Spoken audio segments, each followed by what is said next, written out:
Man.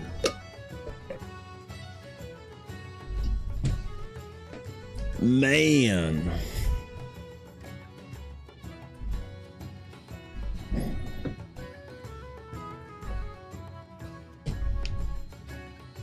Oh, what do you mean ads? God damn it.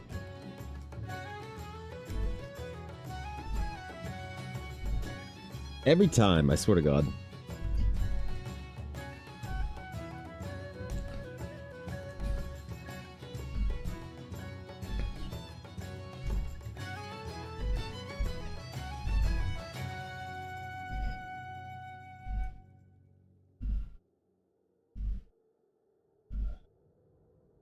Yeah, where'd I put my pen?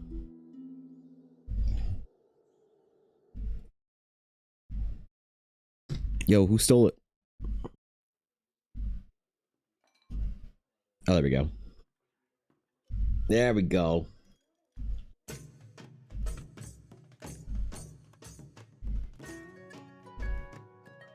All right. All right. All right. All right. What's up? What's up? Welcome back to stream. Welcome back to the VOD. What's up, guys? Good morning. Hello. It is Critical Role Day. That's right. It's officially Critical Role Day. Yep. Yep. It means we all get to cozy up tonight and pray for TPKs. You know, I was thinking about the TPK the other night. All right. When the opportunity to play D&D comes back, I think I want to run that Paladin game. I think I want to run that Paladin game in which I will inform the players prior to the game being played that their characters will not survive. I was thinking about it. I was contemplating it. I think I want to run that before the end of the year. Rather than getting right back into the Eldarin midst of things, I think I want to run that TPK game, you know? It is All Hallowed Eve. That's right. Halloween's tomorrow, isn't it? Shit, dude.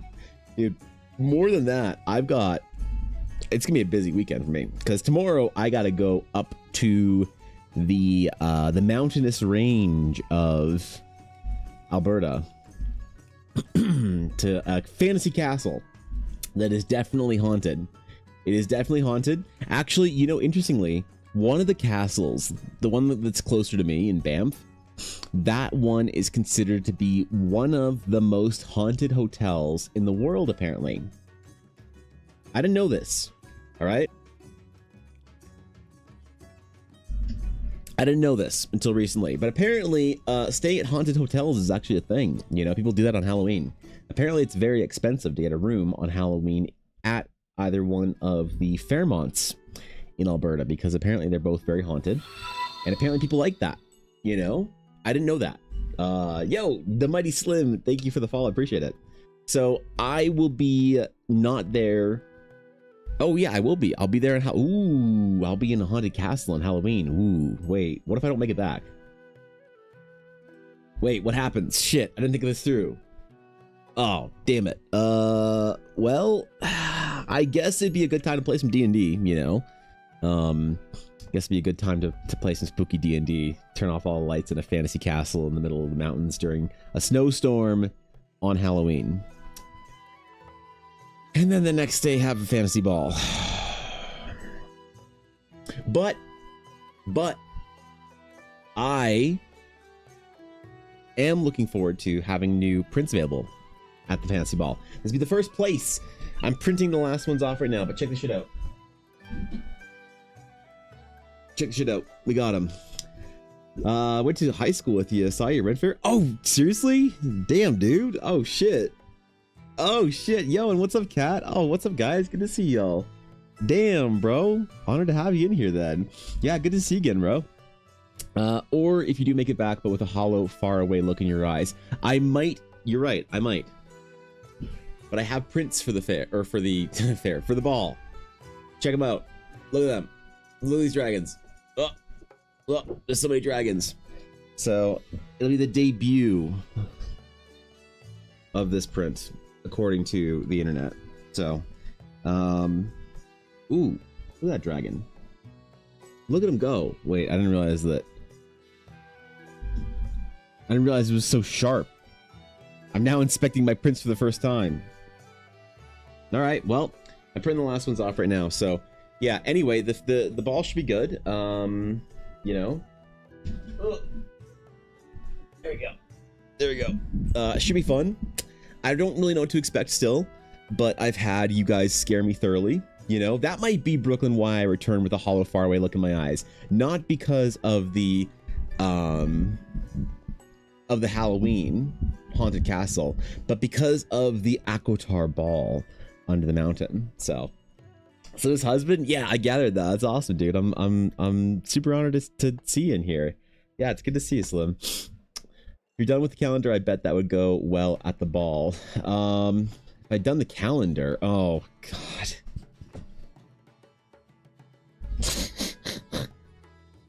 I was like, what calendar? The advent calendar that Ella's doing? Oh no, the other calendar. I bet that wouldn't have done well at the ball. Because it would all just be sexy withers. Let's face it. Let's face it. It would be a whole different crew. A whole different demographic of people, let's just say.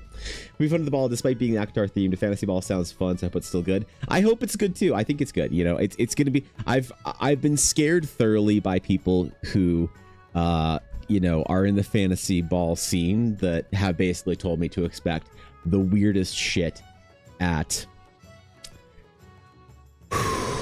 any kind of romantasy event. But I think it should be fine because this one's a pretty big one. It's a pretty formal endeavor, I think, in some way or another. I don't know. I don't know what to expect, but apparently it should be fun.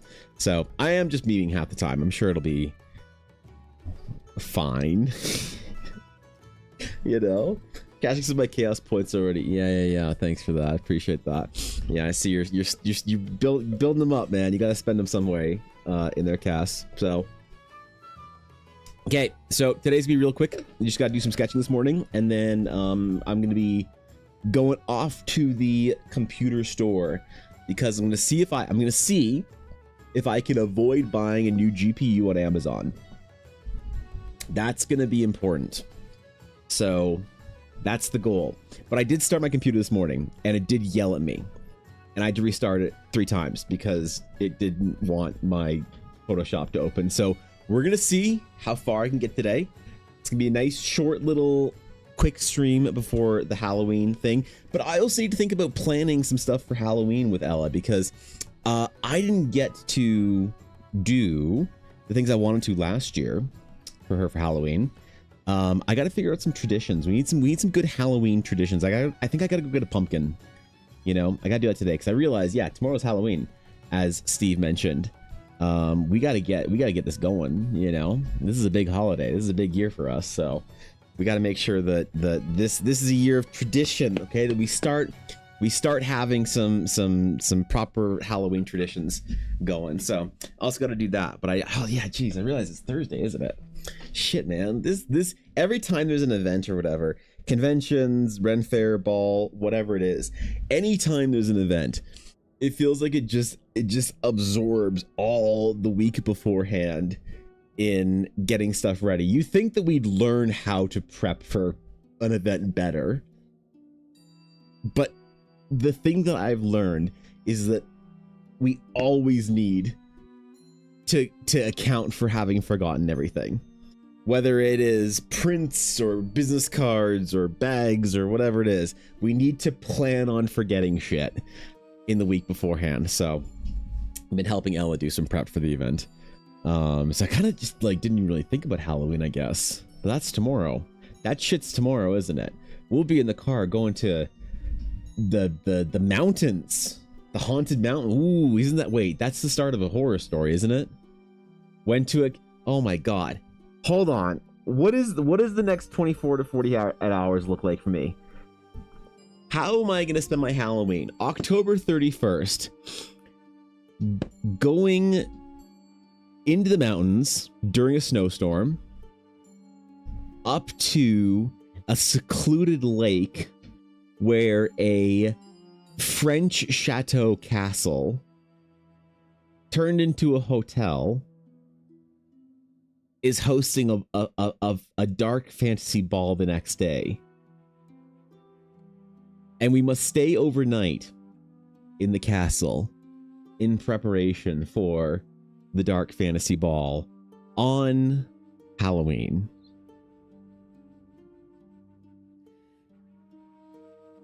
This is how I die, isn't it?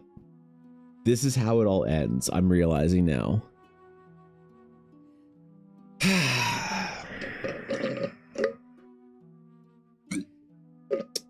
Well, should be a good story, nonetheless. Cool way to die, though. Yeah, you're right. You're right about that. That is a pretty good one. So, oh man.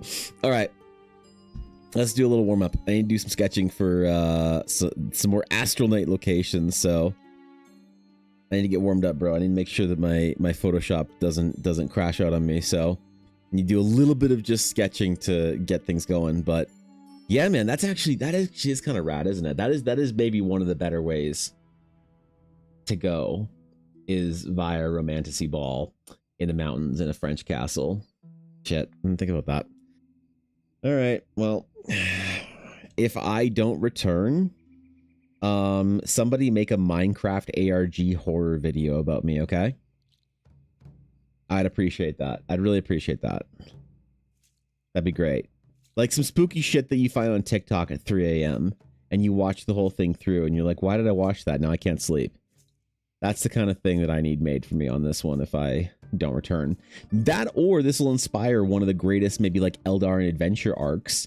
You know, because I did take it seriously when I did the poll in the summer about what kind of D&D adventures people wanted to see. And strangely enough, horror themed kind of spooky D&D was the thing that kind of came up the most, right? You know, so maybe this will inspire some stuff, inspire some writing for me.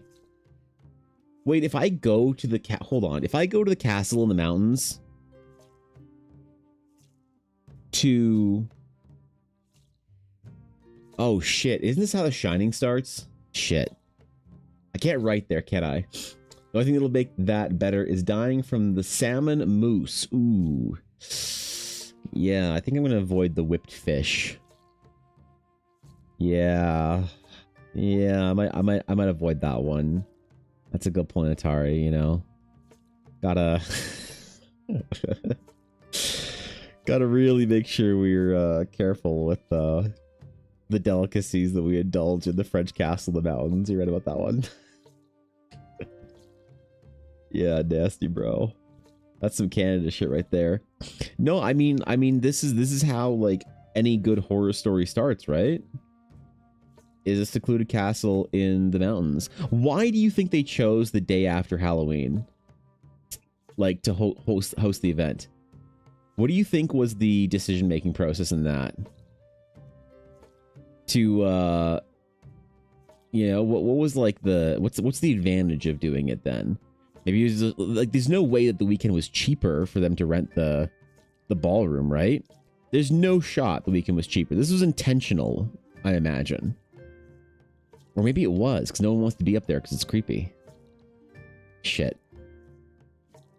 Maybe I was played and duped the whole time. Well, as I said, I'll report back, maybe. You know? That or... what if I find my new calling? What if I'm accepted by the Aquitar fandom as one of their own? They adopt me as an artist, and I am charged with the deep important role of drawing hot, dark-haired, broody male characters. I did want to do that one fan piece that I could have like make an actual video out of just as a meme. And I think that I will still do it even if I don't have it ready in time for this weekend. Just to see, you know, better odds of dying from the salmon moose. I do have better odds of dying. Listen, the odds of dying from the salmon moose are quite high. So, you know, let's not pretend like we're not shooting for high averages with those ones, okay? You know? Jesus! Say, what's up, bro? Holy shit. Good morning, Say. How's it going? How was stream? How you doing? Welcome in, everybody. Welcome in, friends. What's up, guys? Make sure you read the Aquatar Spark notes so you get any references. Yes, exactly. We kind of went over that a little bit yesterday. Atari did some research for me. I don't want to ask the price that Atari paid for doing such research, but he hasn't been the same ever since. So Twitch views are really bad lately. Well, I know the way they're recalculating their views, Say, is kind of weird, and so a lot of people are having like, I've been tracking my numbers in a long time, so I have no fucking clue how it's affected my channel. I'm sure my channel has been affected as well. But you know, Twitch will figure it out, I'm sure. That, or I'll see you all on Kick. Let's go. Let's fucking go. Time to be Kick streamers. Multi-simulcast stream to Kick. You know what I should do? I should just stream to Kick as well and just not tell anybody. And just do it in secret. And that'll be the true secret chat. Because I'll never read the chat out loud. Because if I did, I'd get banned. I'm kidding. Come on. It's not that bad over there, is it? Or what happens when Kick inevitably buys Twitch? What are we all going to do, man? We're all going to have to start gambling. I mean, at least it's legal in Canada, I think, right? Yeah, because all the Kick streamers moved to Canada so they could do that shit. Yeah, dude, I can fit in with the Kick streamers, yo. Let's go, man. They should move to Kick too. Let's go, dude. Let's start multi-streaming to Kick. Fuck yeah. We'll join an esports team like FaZe Clan. We'll start playing Call of Duty Warzone with them. Let's go, dude. Hell yeah. What do I want here? I want archways and doors and dramatic astronaut things. Okay. All right. We're also, today's an experiment today. We're seeing if my computer holds up. Because I need to replace some parts, and I don't want to just go yoink them from Ella, and I certainly don't want to buy a GPU on Amazon. But I think I might have to buy a GPU on Amazon. That, or I do pre-orders for the the cards real quick here. We'll figure it out. Take over the art category? Well, how many? Okay, what is in the... Hold on. I'm just curious. Kick. Login. Oh my god. No. Let's see what's in the art category on Kick. Let's see if we could be a top 1% streamers in the art category.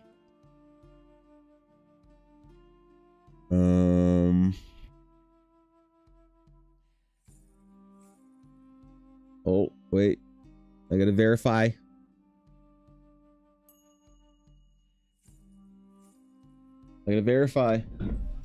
Wait, can I not log into Kick? Bro, what? Okay, I don't need to log in. Fuck it. To cancel art. Let's see what's in the art category. All right, let's see. What do we got? On Kick, the art category. Let's see how big it is.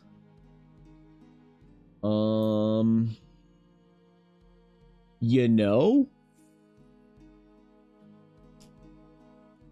there's 7 art category streamers. There's 7 art category streamers. We could be in the top 1% of Kick art streamers, say. You and I could take over the entire art category on Kick. Look at that, dude. Look at that. I don't know if we can do the furry art, but you know, I'm sure we'd adjust. I'm sure we'd figure it out. You know. Hold up. Where's the record button? There we go. Yeah, let's go, dude. Kick's a bit of a cesspool. Unfortunately, if it's the only cesspool that's out there, we won't have it. We won't have a choice anymore. You know, if Twitch keeps going downhill, bro. If Twitch keeps going downhill, man, we might not have a Twitch anymore. And then what do we do? And then what? How do I watch my art streamers if Twitch doesn't exist? Certainly not on YouTube. So what are we supposed to do, yo? You know, like, sometimes it's nice to hang out in a wretched hive of scum and villainy once in a while. Get a little Mos Eisley in your, in for your morning. I don't know, man. Look, I'm not saying that I will never stream on Kick. I would never say never. But God, I hope Twitch figures its shit out. God, I hope Twitch figures its shit out. Apparently there's some like reordering in Amazon though, so who knows, man? We might see some shakeups in Twitch happening pretty quick here, right? We might see some adjustments. Watching our streams on YouTube is a great way to get ignored by the streamer. Okay, dude. Okay. Listen, it's not nearly as bad as me ignoring my TikTok chat. Maybe that's why I got my access for streaming revoked on TikTok. I don't know what I did either. I still have no idea what I did on TikTok to upset them so much to get my access revoked.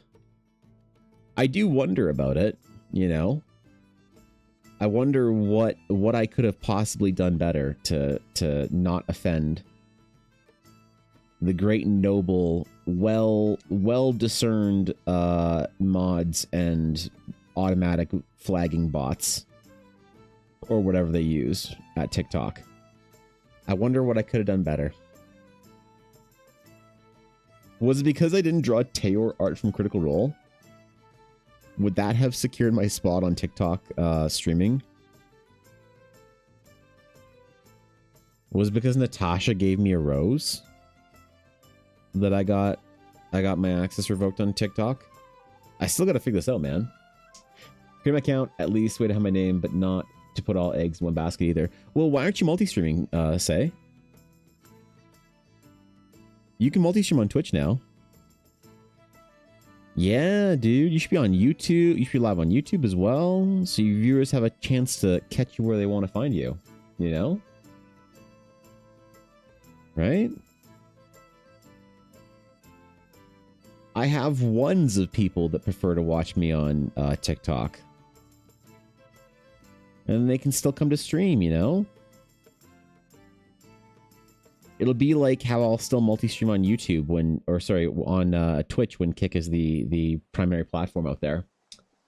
Load the interactivity on YouTube though? Yeah, you just ignore your YouTube chat. What do you mean? Yeah, you just completely ignore them. What's the... Yeah.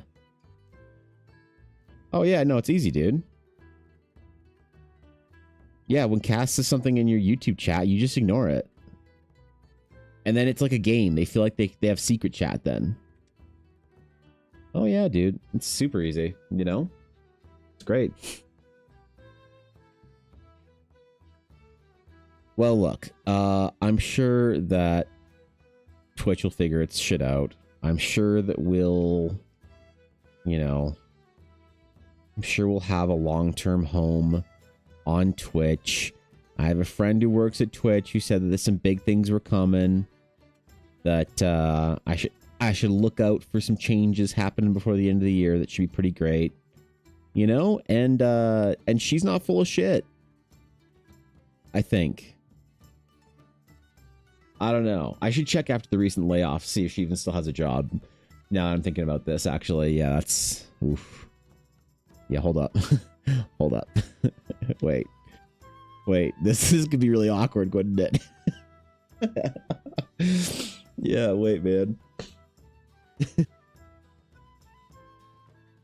also only one monitor. It's hard to almost have no space between OBS and my art CSP. You only have one monitor? Really? All right. Damn. Okay, yeah. That's tough to stream on then. 100%.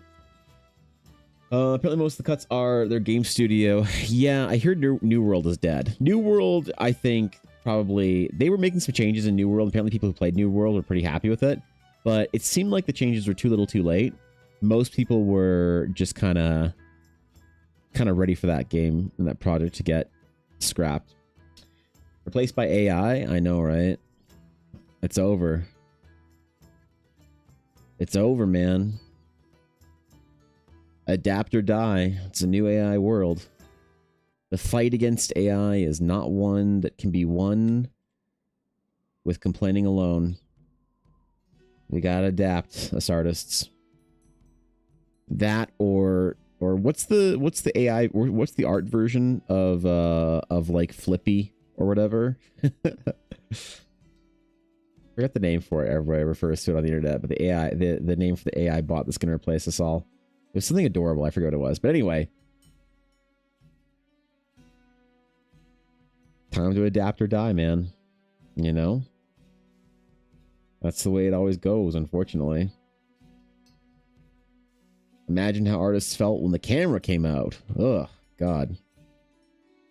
We don't have to be the ones responsible for the portraiture of kings and popes anymore? Damn. What are we gonna do, bro? How are we gonna survive, you know? BIP. Is that the name of it, or are you just trying to put another curse on me, NDs? What's up, dog? I'd heard of the New World until the other day. Oh, really? Yeah, New World was like a big deal a couple years ago. But it had a bit of a bad release, and then it was one of those games that they like fixed up and did really, you know, did justice by, apparently.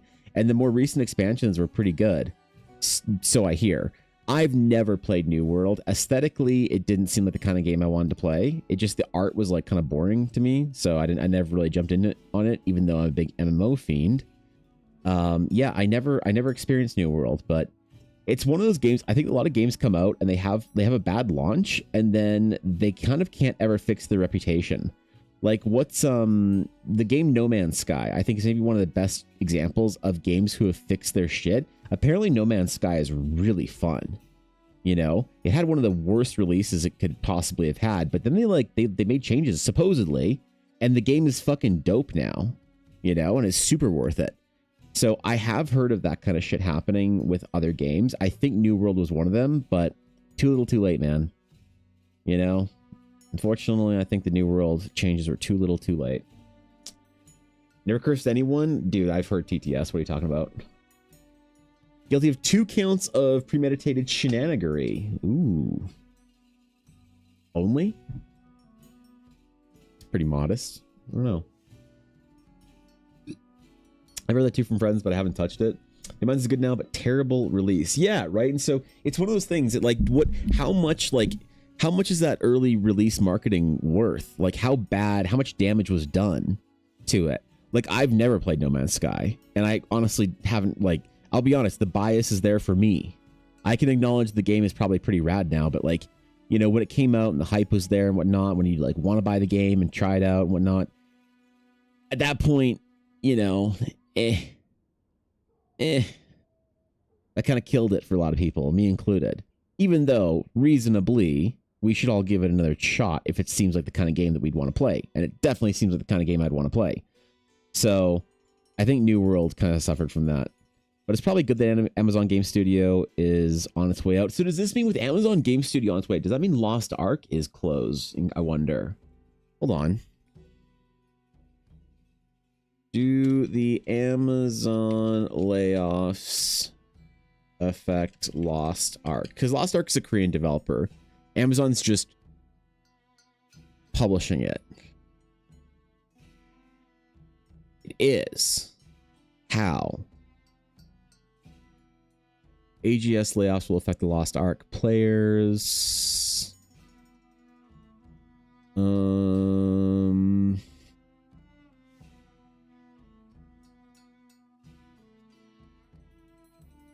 Not really sure exactly how. Something to do with publishing, though. All right, cool, I guess. I don't know. I don't know what they're gonna do about it, but you know, good luck to them, I suppose. That sucks, man. You know, layoffs in the gaming industry are always tragic.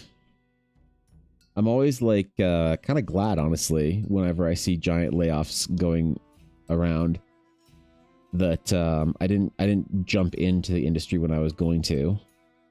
I thought for a long time that I made a mistake by not getting, like, you know, a solid job down at like Blizzard or like, you know, BioWare or Bungie, one of these big companies. But man, the last couple of years, kind of glad I've been learning how to swim on my own, you know? Kind of glad I stayed away from a lot of that stuff, because it seems like a bad time. Seems like a real bad time, to be honest. I don't know. I wish them well, alright? I wish them all well. If they find new jobs, or sit on a beach and retire with the copious amount of money they made off of their MMOs. Oh wait, that probably didn't get to the developers, did it? Damn. Maybe we have Larian still. There's a couple of game developers out there, right? You know? There's a couple of them.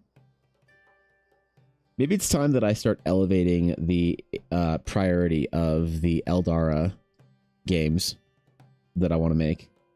Maybe I just start making them, hey? I need a really simple but really fun kind of game mode to make the first narrative Eldara game. And I think I should make a Survivors game. That's what I should do. Eldara Survivors.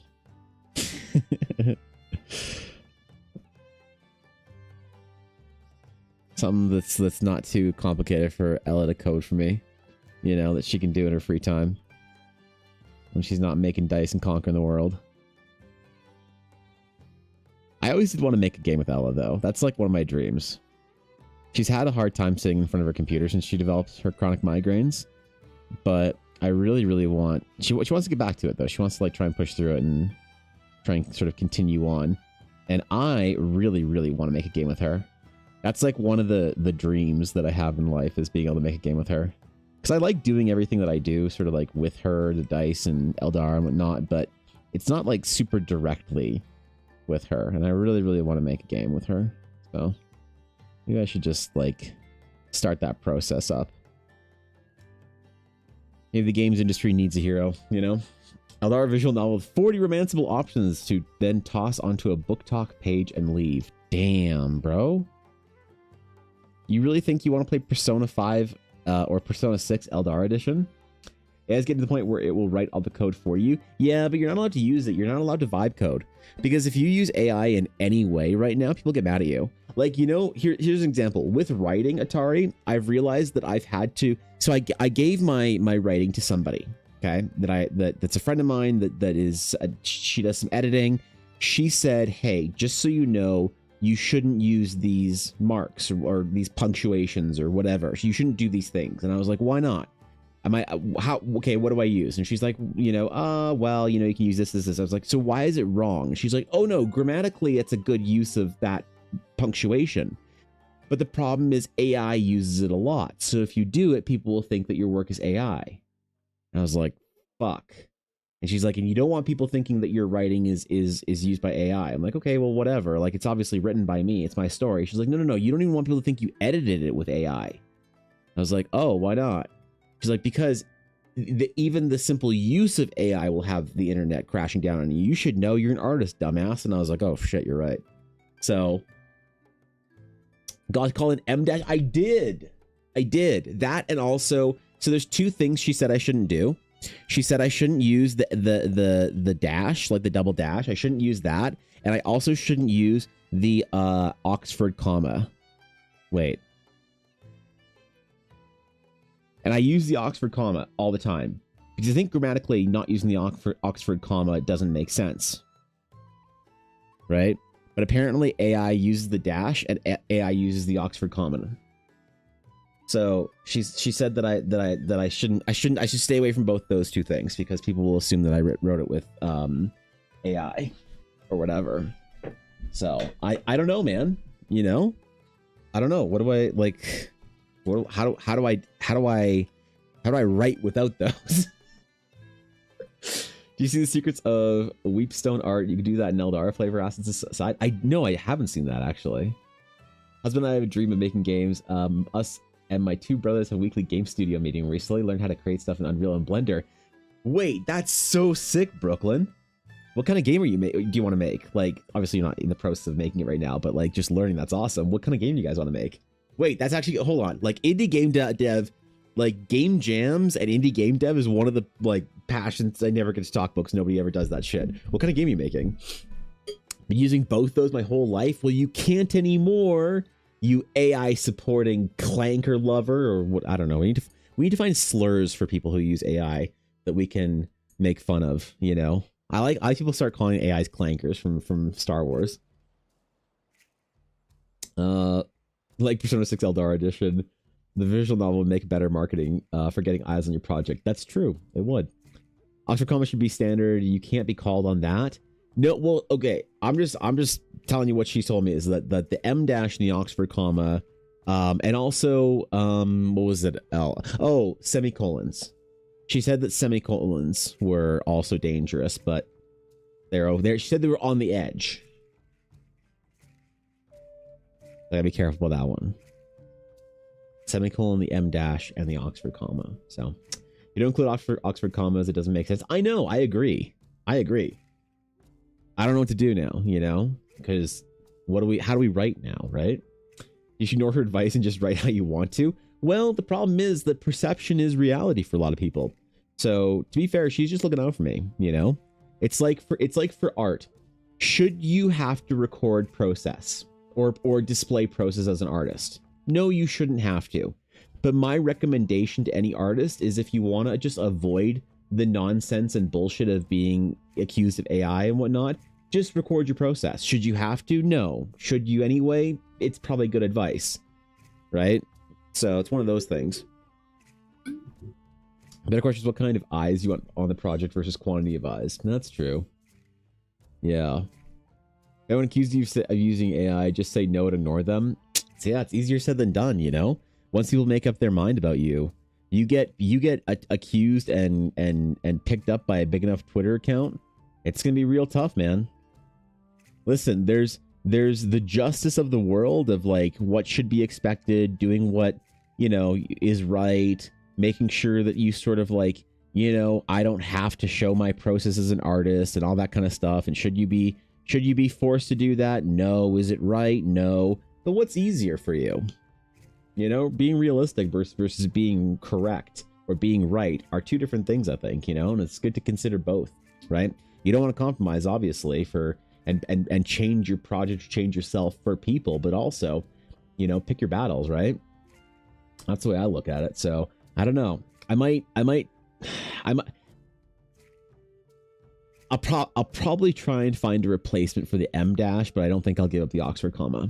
That's my compromise, I think. And I might not use the M dash. Maybe I'll put one in once in a while. And she gave me an example of something that ChatGPT wrote, and it had like an M dash every other sentence. So maybe if I just include one here or there, you know. Right now for our first project, we're basically doing a fantasy version of Battlefront 2. What the fuck? What the hell? It's the coolest thing ever. Wait, hold up. Starting with an instant action style gameplay and fantasy setting maps. The factions will be humans, elves, dwarves, undead, fiends, and goblins. Wait, that's such a sick idea. I was just watching a video essay about Battlefront and early 2000s FPS, like Unreal Tournament kind of style games and arena shooters and shit like that. That's so sick. Dude, Brooklyn, that's gonna be rad. I had no idea that was something you were doing. That's so fucking cool, dude. I don't want any of those kinds of people reading my stuff anyway. Well, the thing is, the way I look at it is if I want my projects to be widespread, I'm going to have all kinds of people reading my projects or looking at my art, you know? So my goals, unfortunately, don't match up with me being able, like having the luxury of saying, I don't want X kind of people experiencing my work, you know? So yeah, I got to figure out the compromises, you know? I got to figure out the compromise between optics and integrity, as it were. You know? It's a different world out there, right? You got to adapt or die. So, I got to figure out how to do my writing in a way that's not going to be accused of, especially with me that doesn't have a track record for writing. I think I'm more at, maybe more in the threatening line of fire. Like I could not record process for a video, like for art, And as long as it looks like work that I do, no one's going to assume it's AI, even if I don't have a recorded process. But like, I've never written anything that's had like a lot of, you know, response to it or whatever. So Vermintide is pretty much that. I've never played Vermintide. I've seen a lot of like the Warhammer 40k projects, but the Warhammer fantasy projects I've never really interacted with. And Vermintide was one of the ones that I think people said was one of the better ones. There was that and like some Inquisitor game or whatever. There were two that I really wanted to try for regular like Warhammer IP games. But Vermintide was definitely up there.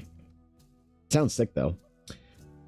We all love Battlefront and are huge D&D fantasy nerds, so we thought that it'd be a fun project to learn with. That's so... Wait, are you even old enough to play Battlefront with? It's such an old game. What the fuck? Oh, that's funny. All right, sick, man. Let's go, dude. That is absolutely rad. That's one of the cool... Dude, you made my day. That's so cool. I'm so excited. I fucking love the indie game dev scene. I always wanted to like do the more global game jams, but I always like forget when the dates are or whatever, and then by the time I find out when there's a game jam. I did a global game jam when I was in art school, and it was one of the most surreal and fun experiences ever. So this is when I was in art school, all right? We took a weekend to do a global game jam, and that is basically people will all meet in an area, usually a university or something or whatever. They host them, and everyone gets all around the world gets the theme of the game at midnight, I think it was, on Friday. And then you have, it was midnight? Maybe it was earlier. I don't know. It was pretty late.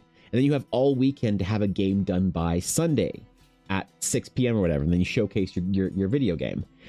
And so we signed up for it as a team of artists, and we had our friend Dashto, actually. Dashto flew out from Vancouver to see us so that he could code the game for us while we were doing all the art.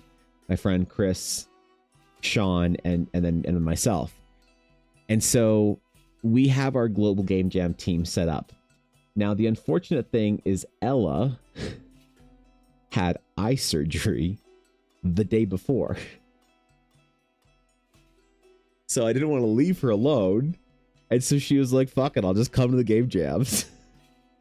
So we get this like classroom in some area of the school or whatever that's like ours. We kind of like claim that space as ours. And this is on, after hours on the weekend, whatever. And so I set up like a little chair bed thing for Ella. And so like we slept there, like we didn't go home.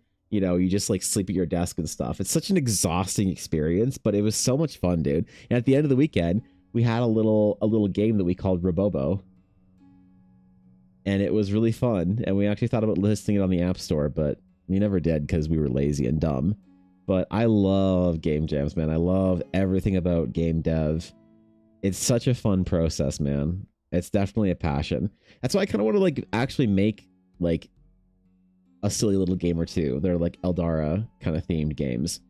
Just like kind of get my feet wet in it again. Because like one of the big problems I think with a lot of game devs is they think that their first game needs to be like their magnum opus. But like I think you treat it more like individual art projects. Like your first game's gonna suck, and that's okay. And that's like kind of well accepted advice, is like let your first game suck. And then like iterate and learn and whatever and that whole thing. But I really should get back into that kind of stuff because I really loved it. Like making video games was my initial reason for wanting to be a concept artist, And so D&D is just the way that I sort of do that, as I still consider myself like trying to be a game dev. It's just I use the D&D game and that I'm like modding for it, you know what I mean?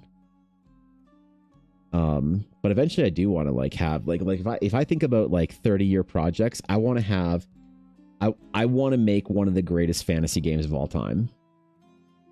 And I initially wanted to make an MMO, but I think if I had the budget and the funding and the ability to make a video game today, if I had like $500 million to make a video game today that'd be out in 5 years, I'd probably more likely make a CRPG. Somewhere in between a CRPG and a JRPG. Something like Baldur's Gate meets Clair Obscur or whatever.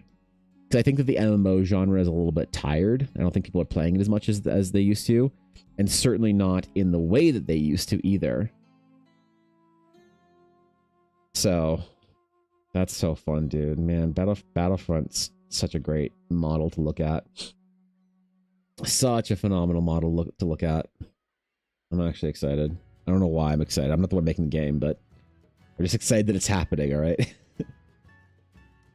I'm excited that cool things are happening in the world. With people that I think are cool, so... A little secondhand excitement. That's normal, right? That's fine. Maybe I should see about doing a game jam. What is Global Game Jam? I wonder if they still do them. Global Game Jam. Oh! 2026!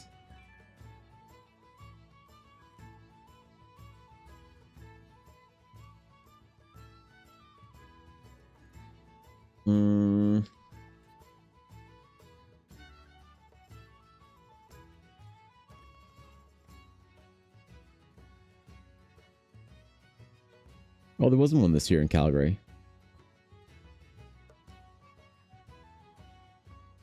Was there? Global Game Jam will once again be hosted at a platform Calgary. This time will be occupy upstairs event space. A quiet zone was set from classroom 1. Where the fuck is this shit?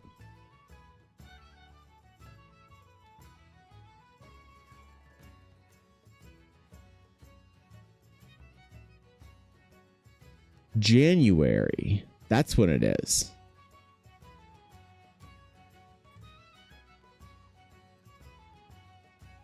Bro, maybe I should enter for 2026 if it's going to be in January again. I'll just go find a team, you know? I'll just go find a team, be like, yo, I'm an artist. Yo. Everyone always needs artists for their game jams, don't they? Yo.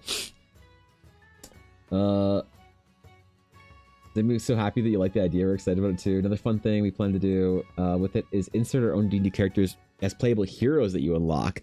Ooh, okay. Okay, I like that. That's cool. That's cool. Dude, that's actually rad. There's some lore in there. I love that. I fucking love that. That's amazing. Man, now I'm getting the itch. Now I'm getting the craving. Dude, I haven't felt the itch or the craving to make a video game in years. Like really. Brooklyn, I'll be honest, you just unlocked something. Like you just sort of like turned on a switch in my brain that hasn't been on in like maybe 3 years. I don't know why. Like that's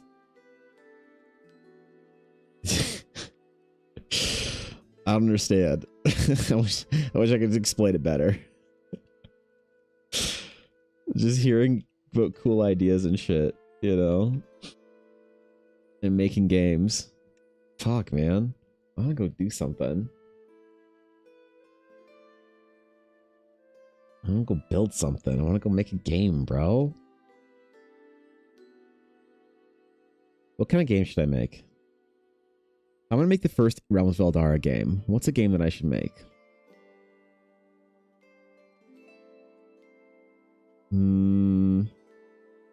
Has to be something where I can put some narrative into it.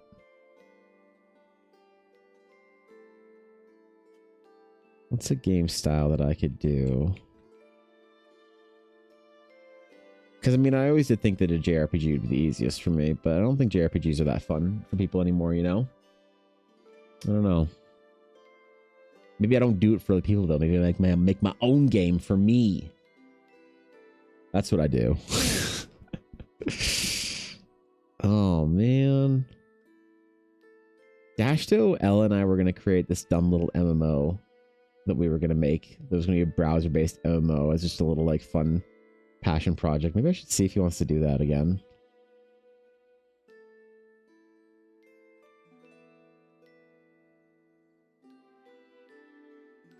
I should ask Kim and Ella and see how they're feeling about it.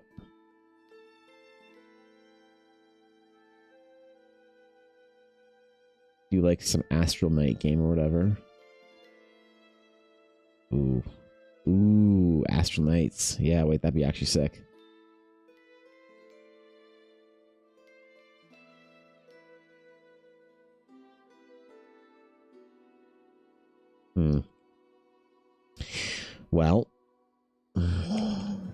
Well, that's a whole new thing. No, wait, I need to be focused, man. I need to finish one project at a time. I got the fucking trading cards that I gotta do. And the adventure. But in the winter, when I've done those things... in the winter, when I've done those things...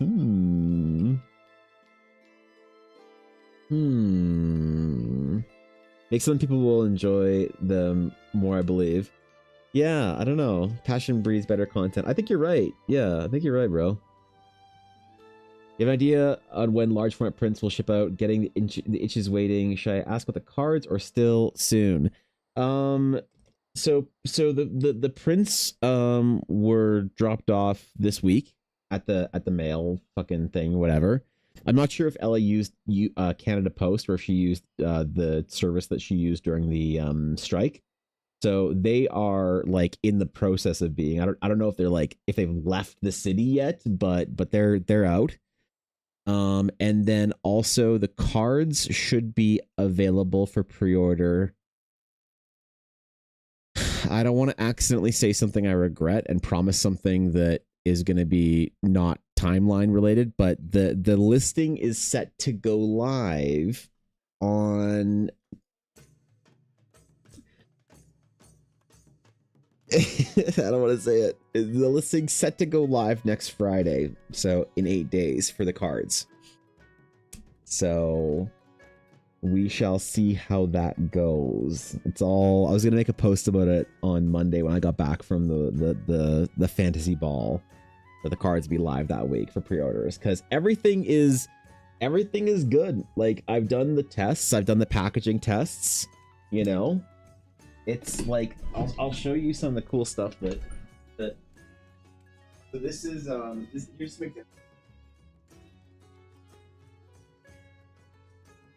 So I started working on the insert, like what the fuck. I started working on the actual like hand sketched inserts. These are gonna take a long time because these each take me a while to do. But there we go. But yeah, so these are the 5 crumb cards that are gonna be in there as inserts. There's gonna be a bunch of other like sketch cards and other things like that, the legendaries and whatnot. So I've started working on those so that I have like at least some progress made for them. And then like I have a full set. These are still marked with alpha, but they're actually like a beta release. I just made a full set for Ella. But this is a full 25 set of the base set for Ella. And so I've made sure that I can print them and that they're consistent. They look good. I've had all my printer adjustments done. I've had everything good to go. So yeah, I think I'm ready to like actually like for production for these. So yeah, this is like. This was big when I got like a first full whatever brick of the set done. So yeah, I tentatively, you know, just hopefully next Friday actually. So yeah, man, I'm pretty excited to be honest. I'm pretty fucking stoked. And I'm gonna do a whole meme thing about like, you know, opening cards on stream and beta and stuff, and it's gonna be stupid. I'm gonna have a bunch of sets of probably like beta packs set aside to do for stream openings for giveaways and stuff. And what I think I'll do is I'll do a thing where like because we were talking a while ago about how I could like make cheering bits feel more like rewarding to people. I was gonna do a thing where I'd give away cards from the beta or first edition release and stuff, and do like some stream openings as if they're like actual trading cards. It'll be a whole giant meme. Don't worry, it'll be fun. It'll be a dumb fun thing. So Friend, I made a great RPG on RPG Maker years ago. Oh, I was thinking about using that actually. I actually bought it like years ago. But a metal head getting sent to a world, like the heavy metal movie, lost all the computer issues. Oh shit, really? That's fucking brutal. Covered files, then Jack Black released Brutal Legend after that. Was pretty much similar to our idea with 3D graphics. Damn it. Jack Black stole your idea? Bro. Bro. Well, to be fair, Critical Role stole mine recently, so I get it. I get feeling butthurt about it. Yep. I understand. I'm right there with you. If only we had the resources, right?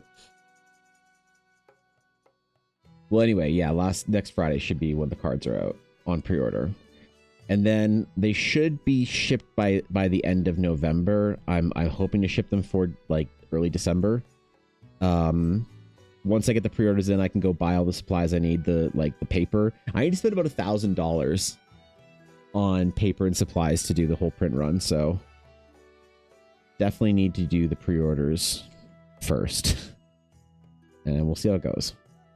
And then depending on how the first edition does, if the first edition for some reason sells out, then I've already agreed to do a second edition depending on, and it'll be the exact same thing, same numbering, same serialization, just be marked with second ed instead of first ed. Because I don't want to do anything that's not serialized. I never want to do anything that's not serialized.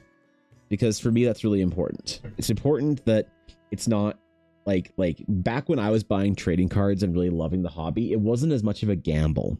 You know, you usually got something cool in every pack, right? And that's what I liked about trading cards. Now, obviously, with sort of the Pokemon craze and the scalpers and the Pokebros and whatnot, now it's different, you know? Now it's like, man. Now if you don't like open a certain card or whatever, you feel like you just like open garbage. And I hate that about the new trading card sort of like ethos. So that's why it's important for me to serialize everything. So that every single card, even if it's like a simple rare, as far as like trading card nerds would see, even if it was just a simple rare, it still feels like it's something that's like substantial, you know? Which maybe people won't give a shit about. I don't know. But to me, that's like, I am making this whole trading card project something like entirely in a way that I'd want to make it. You know, this is a project for me. This is a passion project. God knows how much time I'm putting into it. Not just the art, but the actual like project on its own is a lot, so I want to do it in the way that I would want to see trading cards be done.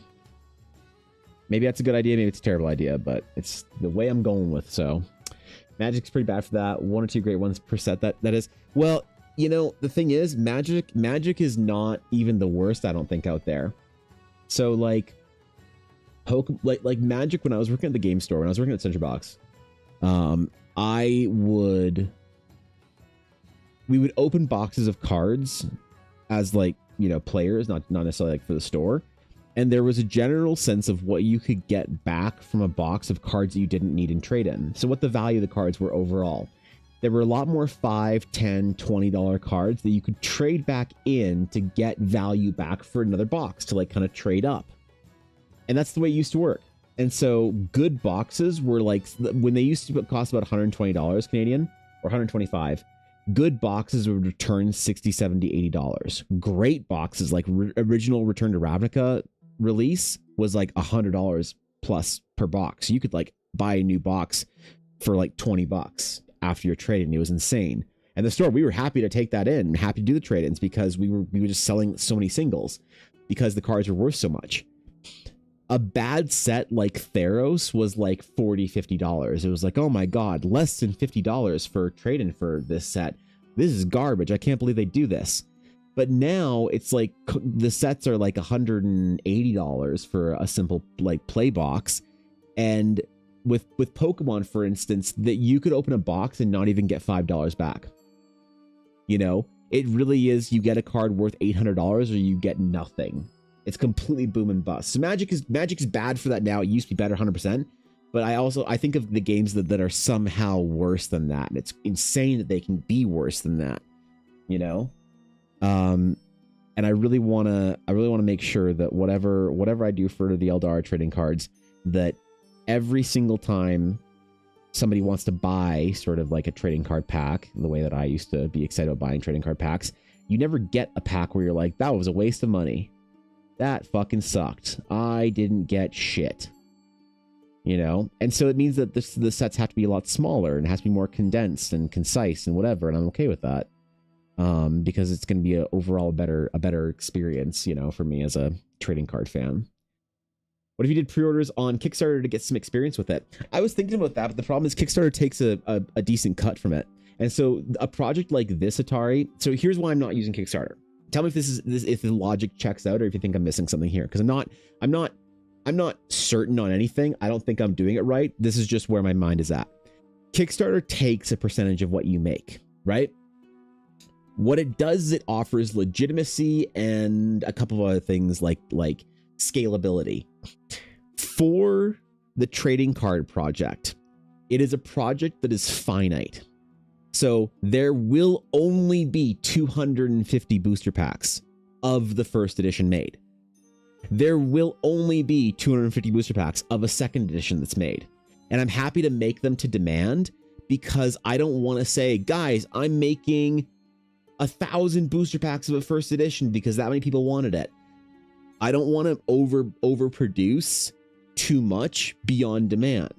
Because if only like, you know, for instance, Ella's advent calendar, when she's surprise, I'm doing a promo for her advent calendar for people that bought the advent calendars. It's a promo that's limited to 10 because I think she only sold 10 advent calendars. Well, she only had openings for 10 advent calendars. But if there's more or less, I don't know. That is, I want it to be that if it's a small project and the people who support it, I want them to be more cool and more exclusive than that way, you know, rather than just making a giant thing and having it be infinitely scalable and just producing as many booster packs as people like want to buy. That's great. But the problem is like financially, that's the better way to do it.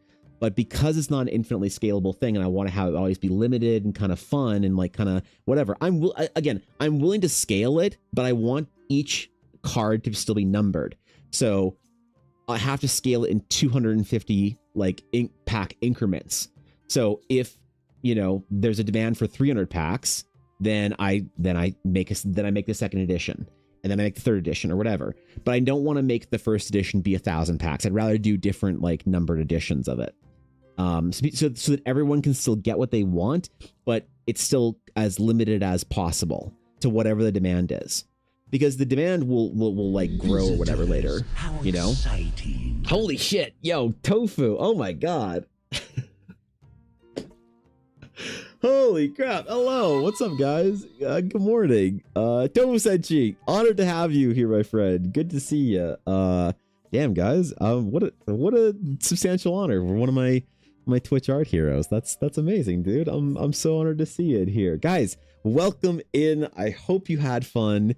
And whatever pigeon related nonsense we got up to today. I don't know. I did not catch any of the stream this before I went live today. I was pretty locked in on trying to get my tech issue. So I actually have no idea what you're working on today. I usually do, if you're live before me, I usually do some warm up, just chilling with you. But I'll admit, I'm very ashamed to say I have no idea what you're working on today. But either way, guys, if you're from my chat and you are not following Tofu Senshi, please go drop a follow.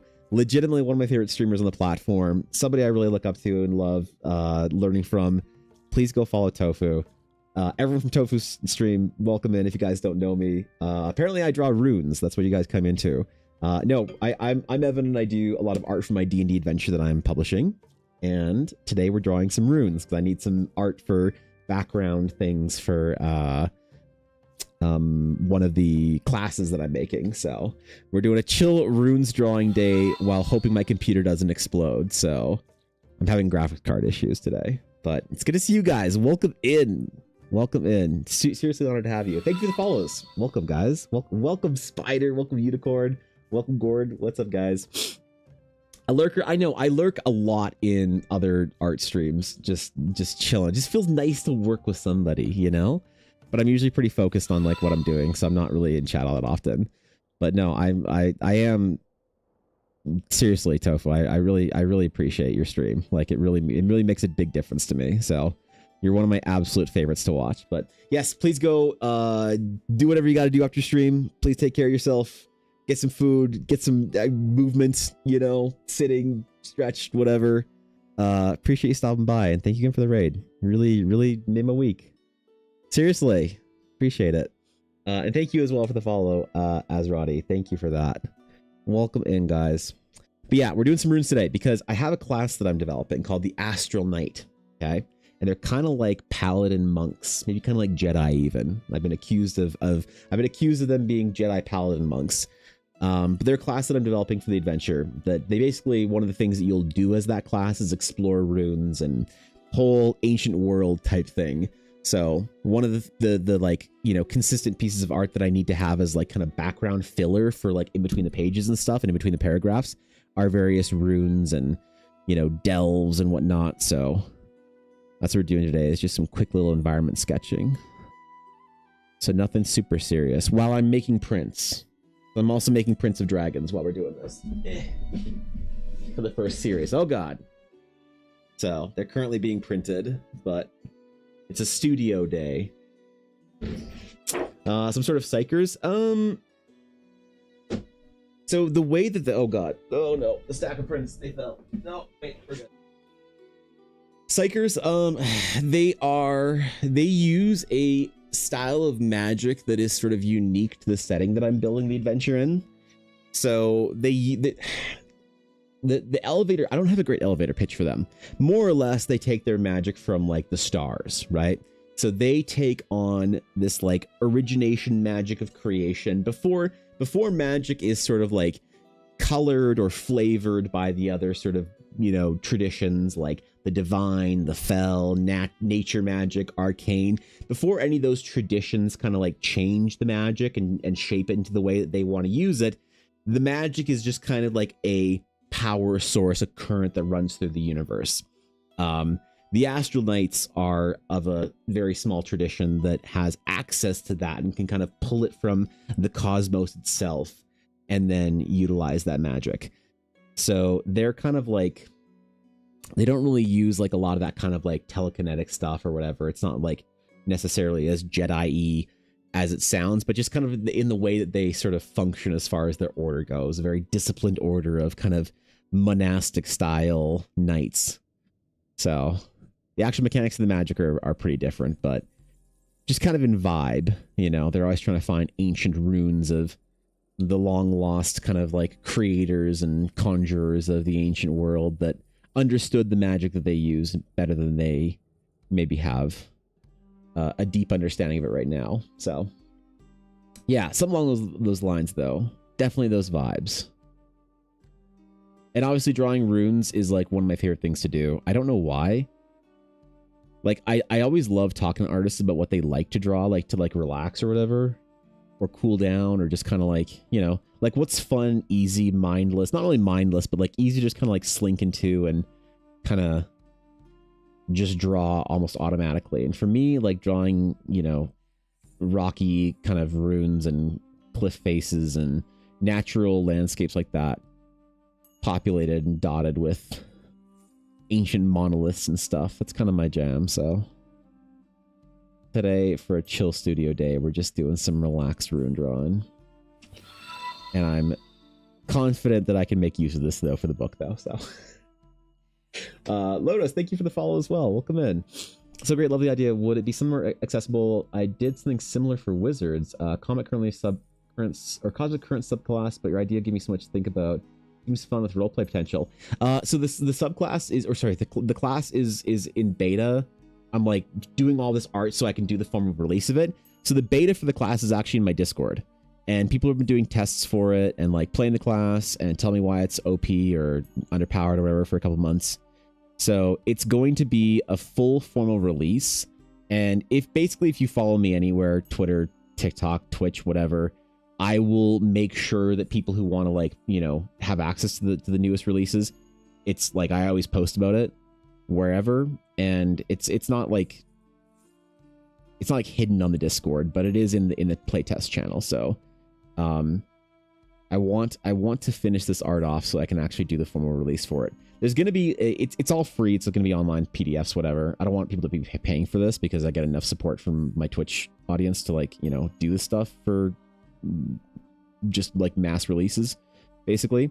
But I do want to have like a physical version of it that is available on my print store. So that's why I want to make sure that it has like a lot of really good art and really good like background images and stuff. And I've done like tons of art of various different characters that are astronauts and NPCs and whatnot, but I need more just kind of basic background, like mood setting, kind of, you know, ancient halls and runes and swords and blades, kind of like the less attractive, you know, to draw pieces of art.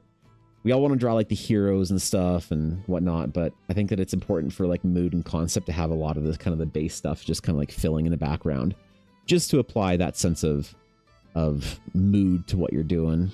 Finding runes, skulking around ancient forgotten layers of, you know, celestials and stuff. So definitely join there. Then are you still looking for playtesters? I'm always looking for playtesters. I mean, yeah, like so where the current projects are at is I'm about to release the first adventure set in the campaign setting. So I'm making this campaign setting for a couple of years on Twitch. The first adventure is released in beta this year, and the first two classes are releasing in beta this year. And so anyone who wants to play it, I'm always super grateful for feedback. Yeah, absolutely. I mean, people playing it and telling me what's fun about it is like the best thing that, you know, that I can hope for when I release something into the Discord.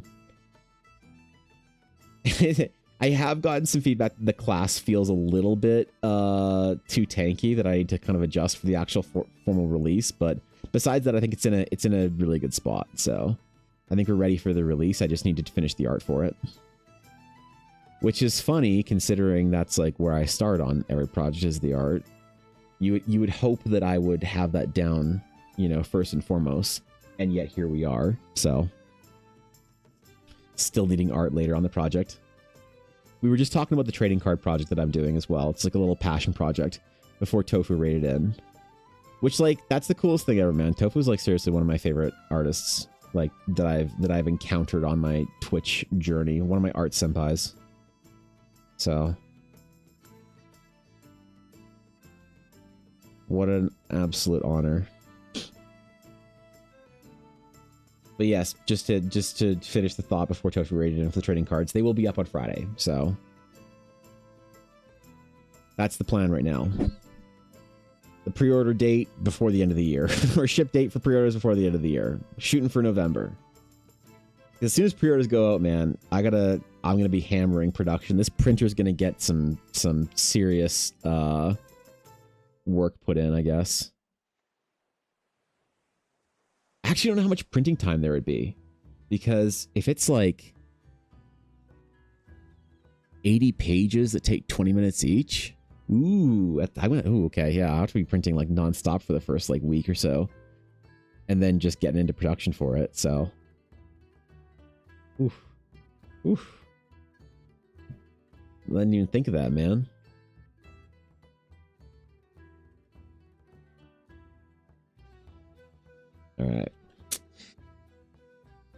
All right. One thing at a time. Focus up. 26 hours? Is 26 straight hours of printing? Oh my god. Oh man. This poor little printer. Yeah, I get. Wow. Okay, yeah. 26 hours of straight printing for it. Jesus Christ. Yeah. No sleep, just print. I should really be printing a base set. Actually, hold on. Let me throw that in. Hold on. Let me throw that in while we're just working today. Hold on. Why am I not printing right now? Yep. New sheet. Press.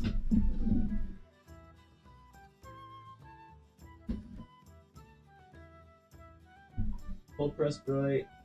Press right. There we go. All right, let's print another sheet of our base set.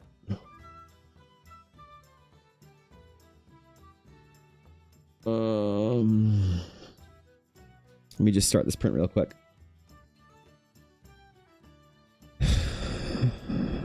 Series 1, alpha, that is good. Okay.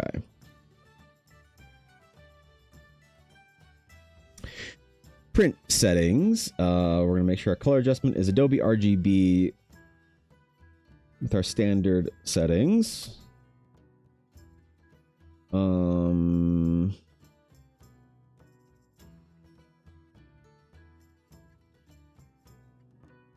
Photoshop always manages color. Never get your printer to manage color.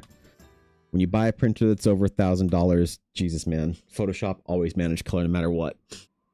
Okay. Ink levels. Hold on. We need to check our ink levels. Ooh. That violet's looking a little lean there. All right. All right. We'll keep our eyes open for it. Okay. There it goes. There it goes. Back into the work.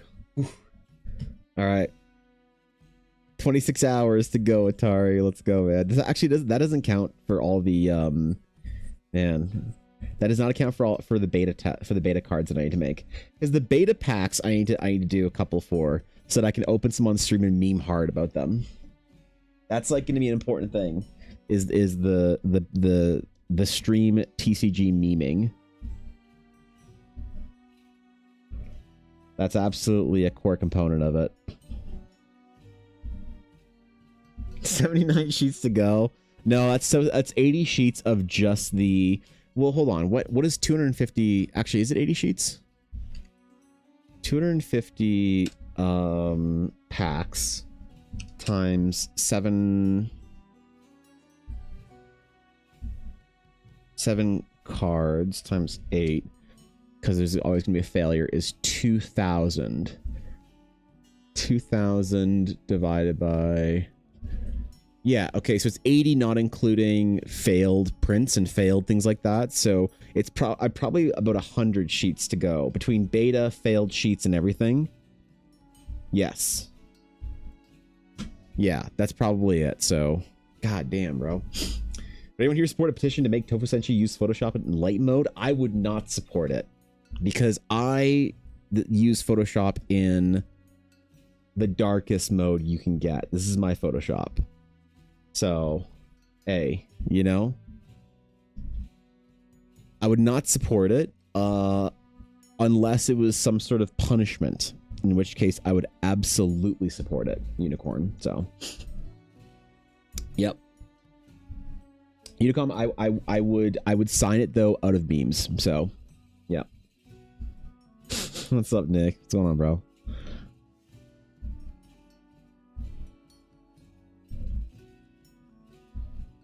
I would 100% sign it still.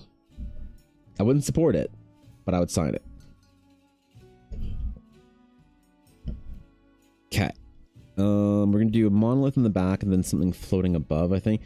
Do I just give in and draw the floating orb? Because every time I have to draw a floating ring or any kind of a floating sphere, I know what I'm going to get into if I do it on stream. I think I just have to bite the bullet and let you guys meme hard. Here's a petition then. Let's go, dude. Wait, shit, I have links blocked. Fuck. Damn it. Okay. If it's on Tofu's Discord, I'll go find it. I can't see the link on my stream, but if it's posted somewhere on Tofu's Discord, then I'll go find it.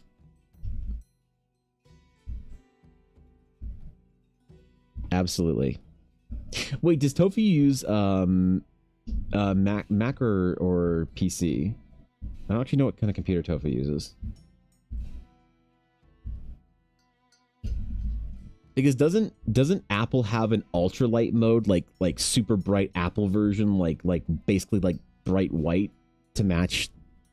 Isn't there like an ultralight mode for that? I don't know if that's available. I know it's not available on Windows. They might have gotten rid of this like 8 years ago and I just didn't know, but Again, I haven't used a Mac since I was in art school, so I don't know what it looks like. Oh shit, I accidentally switched high speed on.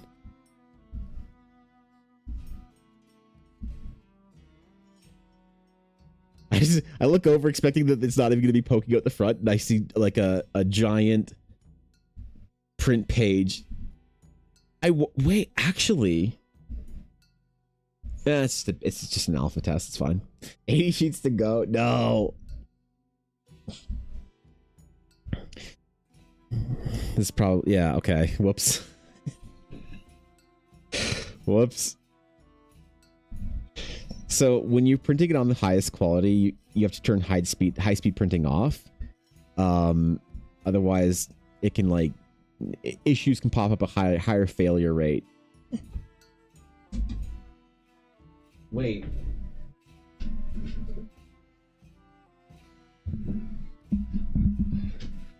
I mean, that looks pretty good.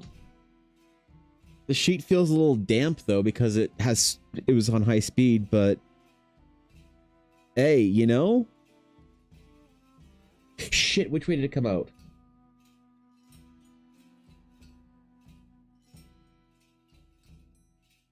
Shit, I didn't... Oh, fuck, because my printer changed.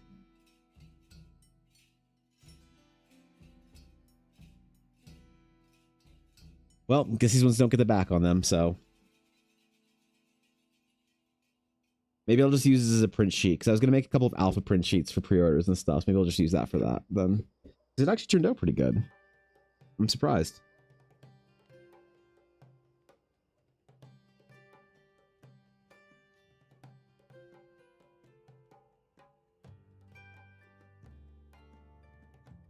So wait, it also takes me about somewhere around 10 minutes to cut a sheet out properly.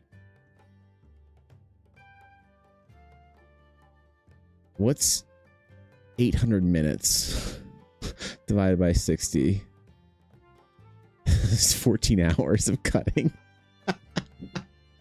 I have 14 hours of cutting. Oh, God. Oh, no. I have 14 hours of cutting ahead of me. Oh. All right. It's fine. It's fine. It's fine. Listen, when I was in art school, I had a project that was, it was a first year project and it was a cut paper project, basically, where you had to like cut out silhouettes of things and you could only use shadow shapes. And I think I cut paper for that project for like maybe 12 hours straight one day. I woke up on Sunday morning and I started cutting at 7 a.m. and I finished at like 9 or 10. And like a little break here or there, but I think I was straight just like cutting paper for about 12 hours in that day, so I can do it. So pre-orders is a donation to avoid the government. I wish. I wish. Yeah. Unfortunately, it all has to go through the Shopify thing. Yeah. The fucking bummer. I will do, though, promos as a thank you for bits. And maybe full packs as a thank you for bits when it's all done, so. Oh, wait, that still goes through the government. Shit, there's no way of avoiding it. Damn it. Yeah, in-person exchanges through cash. There we go. I didn't realize this, but I didn't realize that basically when you go to convention and you go to Artist Alley, I didn't realize this, but like basically none of them fucking claim any cash they make at conventions. That's wild dangerous to me. That's wild dangerous to me, but I didn't realize that was the standard. I was talking with a bunch of artists and they were like talking about like, oh man, doesn't it suck when someone wants to pay with Visa? I'm like, why? The fees aren't that bad. They're like, no, but then you have to claim it. I'm like, what do you mean? Like, yeah, you know, if like someone pays with Visa, you like they'll like you have to claim your whatever Square sales. I was like, you have to claim everything. They all kind of look at me. They're like, you don't have to claim everything. I was like, I'm not fucking around, dude. Dude, if there's one thing I know It's the government is very good at making sure they get money. Oh, yeah. I ain't messing around with that shit. Those artists at conventions, they're playing with fire as far as I'm concerned. And hey, play with fire all you want, man. I call me a whatever. I claim my cash at conventions, all right? You don't get a ton of it because, you know, people just carry their cards around, but the point of cash is to duck your responsibilities to society. I know, right? But I've heard some horror stories, people trying to get around the system and then getting burnt for it, so I've heard it go wrong too many times to think that there's any safety in that shit, so playing with hand grenades, yeah. Yeah. How many, dude, okay, am I screwed? How many packs do you think are actually going to sell?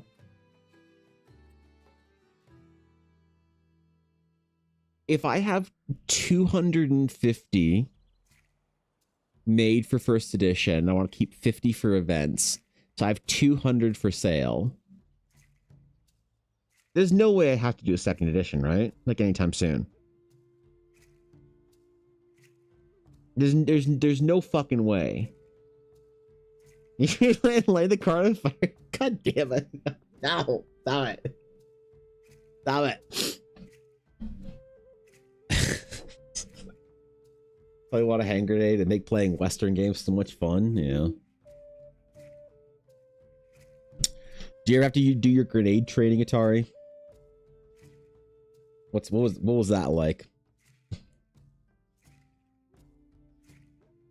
What was it like? What's it like to throw a grenade, Atari? You tell me, man.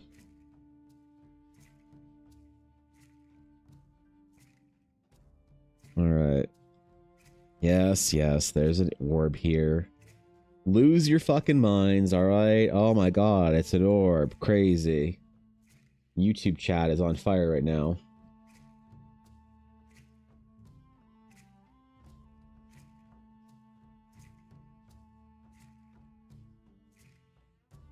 I have? That's so cool. What the fuck, man? You stand behind a concrete wall and the instructor gives you the grenade, tells you to pull the pin and throw? Damn. Damn. That's so cool.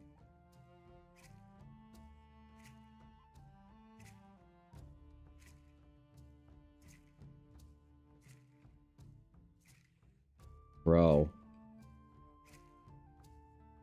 Can you feel it? Like, can you feel when like a grenade explodes, like within throwing distance, and you hear the sound? Do you feel that shit, or you just hear it because you're behind a concrete wall? You do? That's so sick. Thumps in the chest, bro. Wild. Absolutely wild. Second ed print is when you run out and have to print more. Exactly. I just don't know. Like, is the second ed print going to be the kind of thing that I have to do like next year for convention season, or is a second ed print going to be something that I have to do like almost immediately after? That's what I'm wondering about. Thanks to look, Azalea. Like the movies though, no big ball of fire. Yeah, yeah. I've heard that. Because it's not an explosion. It's just like a pop more, right?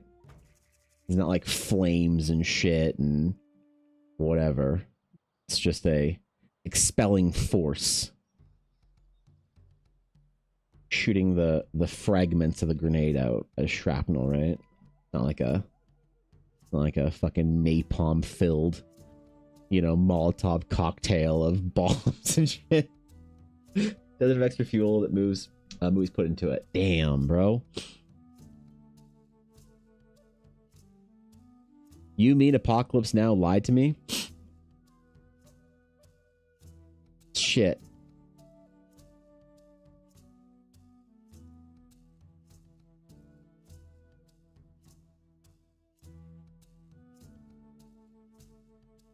Well, suppose it's always Lord of the Rings. Cabernet clinks all over the pit and the walls. You can hear it. That's Monka. That's scary. So wait, do you throw grenades in recruit training or in like infantry combat training? Evan. Yes. Hello, that's me. Hi. Hello. Pants, Yes. tunic, Wait, what? Full hardened leather armor. Good. A small dragon on my shoulder. Mm-hmm. With a hand-woven paracord belt and iron tankard on my hip. Yay, Halloween. Oh, that's rad, dude. Are you guys? Wait. Is there a Halloween party today? Are you guys not doing anything tomorrow? That's fucking rad. Y'all get to dress up for that shit? I want to see what the dragon looks like. That sounds cool. That sounds like some Ren Fair shit right there. I like that. I threw one in boot camp and then one at basic officer course. Oh, okay, cool. That's sick, dude. Wait, basic officer wasn't you telling other people how to throw or to throw the grenades? You actually had to do it yourself? Damn, bro.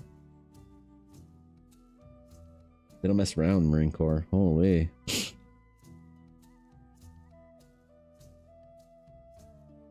Time for some Helldivers references. Let's go. Only one shift works on Friday, so they're doing a costume contest today and tomorrow. That's sick. I love that, dude. That's rad. Well, good luck. If you have a dragon on your shoulder, I think you have a good chance of winning, so... you know... Please clean sweep, you know? Silent tends to do a lot of things you think we wouldn't.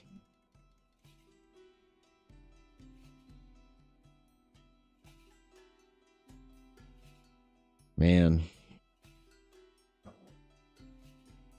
Them 01s, as they say, right? Lowest rank in the Marines, yeah.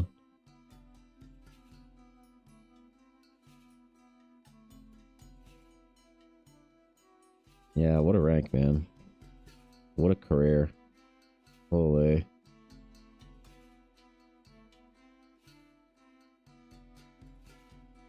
All right, there's your orb. Are you pleased? Are you happy? You good? You guys got your orb? The real slurs call them butter bars. Let me look it up so that you don't have to explain why and get banned in chat. Why are Marine second is called butter bars? Oh, it's just because the insane. Okay, I thought it was something like I will never not assume the worst when it comes to any sort of Marine Corps naming structure or nicknames or whatever. Butterbar. That's funny. I like that. That's good shit right there.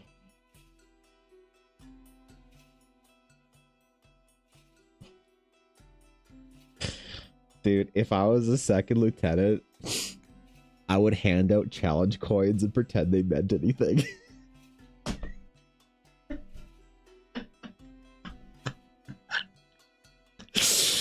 Could you imagine a second lieutenant handing you a challenge coin?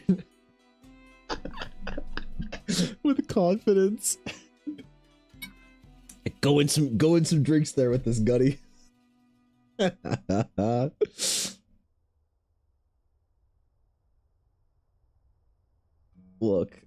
Look. I'd be there for chaos, alright? I'd be there for chaos.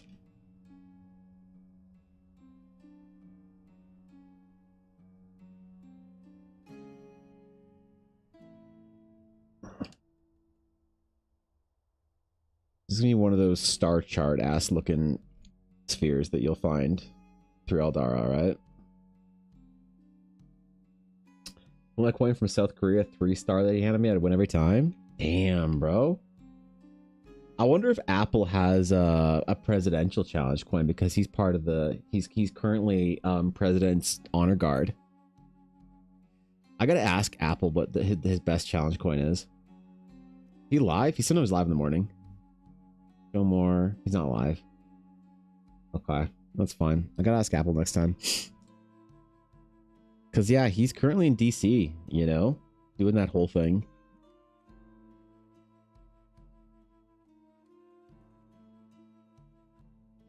What a guy. But yeah, it's probably, man, fucking Korea 3-star. That's pretty good.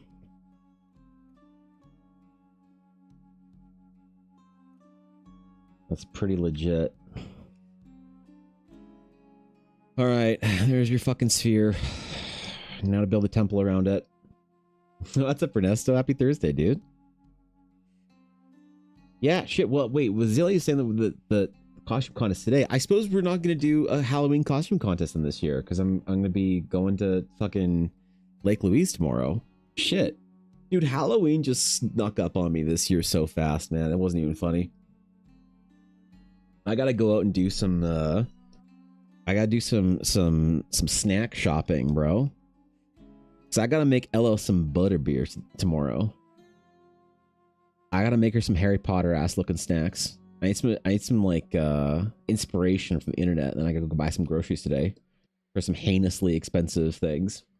Tomorrow's a no stream day. Yeah, tomorrow's going to be a travel day. Like Ella and I are gonna be packing up and getting ready to go out there because the ball is on Saturday, so we got to go up there on tomorrow. So yeah, tomorrow is a no stream day. So I guess today should have been our Halloween stream. Shit, I'm just realizing that. No tear until Monday? Yes. Shit, I won't have a Critical Role character this week. Fuck. Well, oh, you know what? I never posted Azune last week, so I suppose I still have Azune. Let's post Azune today, actually. I forgot. Did I save him? Azune... Nope. I guess the character this week will be Azune. Excuse me. The hiccups. Arcane Warden. Azune. This will be our boy.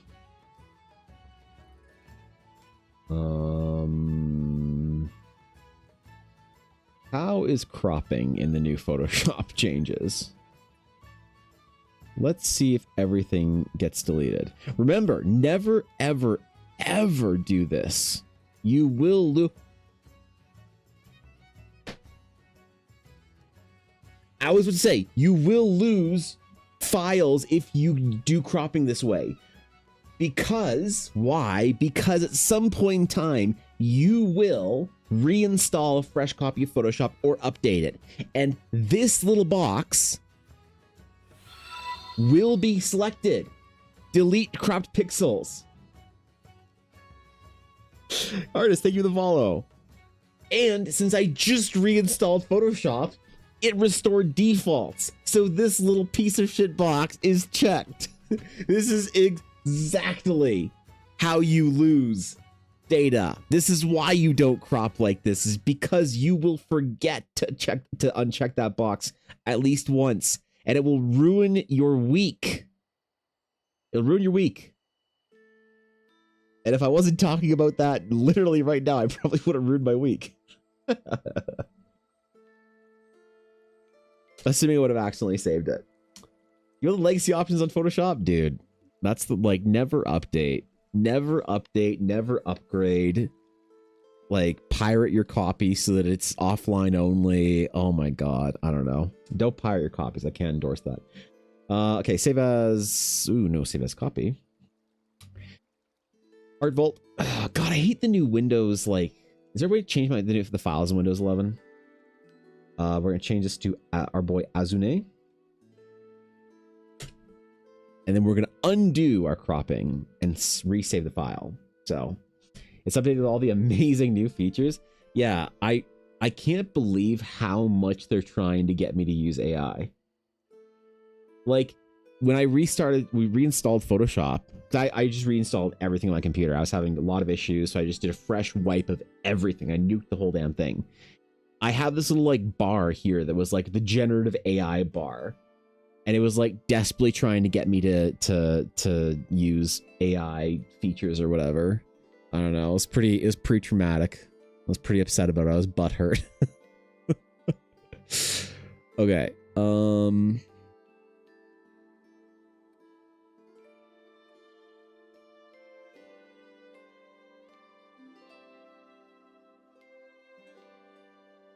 Twitter. Hello? Okay. Let's post Azune because it is Thursday, isn't it?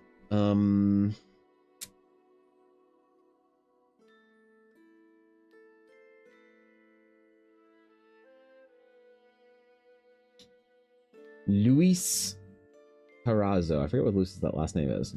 Carrazzo. There we go. Make sure we can we make sure. Okay, we can tag man. So following him on Instagram. Am I following him on Twitter? I am not. No, I am.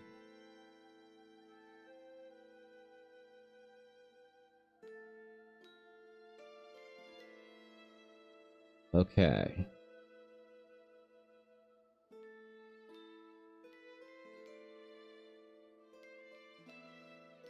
Azune, upload. Where is our boy here?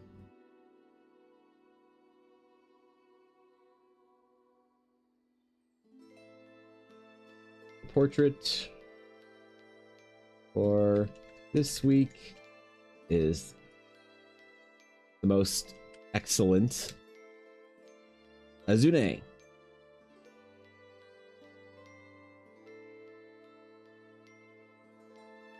Azune Nayar. There's his last name. There we go.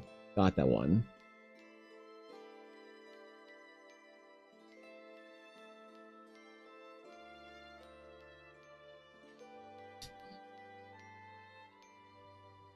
And of course, because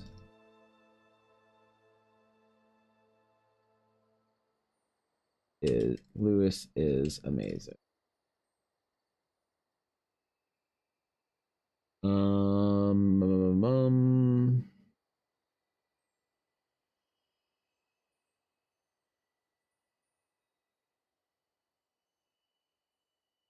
Posted. All right, there we go. There we go. It exists. It's on the internet. It's real. It's there. Oh, I didn't post on Instagram. Ah, fuck it. I'll do Instagram later. I don't care about that shit. I don't post art on Instagram anyway. Come on, man. Who posts art on Instagram? I just post dumb meme videos, me drawing art. That counts, right? Wait, am I still recording? I am. Okay, sick. Sick. Back to runes, I guess. I discovered your channel. Really nice sketch. Can I say sketch? I don't know how you name these. Yeah, no, it's just a sketch. Absolutely. No, I appreciate that. Thank you. A lot of the art that I do for the adventures and concept development, I do in this kind of like sketch style because I think it kind of fits into the fantasy aesthetic I'm going for. A lot of the more like formal paintings and stuff that I do, well, that stuff I can consider paintings or real art. These things are just little concept sketches. So yeah, totally the correct use of terms there. Let's do our framing bits because I forgot to do that. So I want to also add into the shape, language, design, whatever that we use for our Eldari monoliths. I want to add in some extra like shapes and things like that. So we're going to do a couple pieces of art for the Astral Knight that kind of build into that a little bit. Add to the current like canonically accepted shapes that Eldari monuments can be. It does like an ancient engraving and all. Let's go. That's what I'm going for. Hell yeah. Well, I always remember seeing art for like the example that I use is one of my favorite art books. Where are you? Oh, let's find my printer. All right, I'm not busting that out. One of my favorite art books from when I was a kid.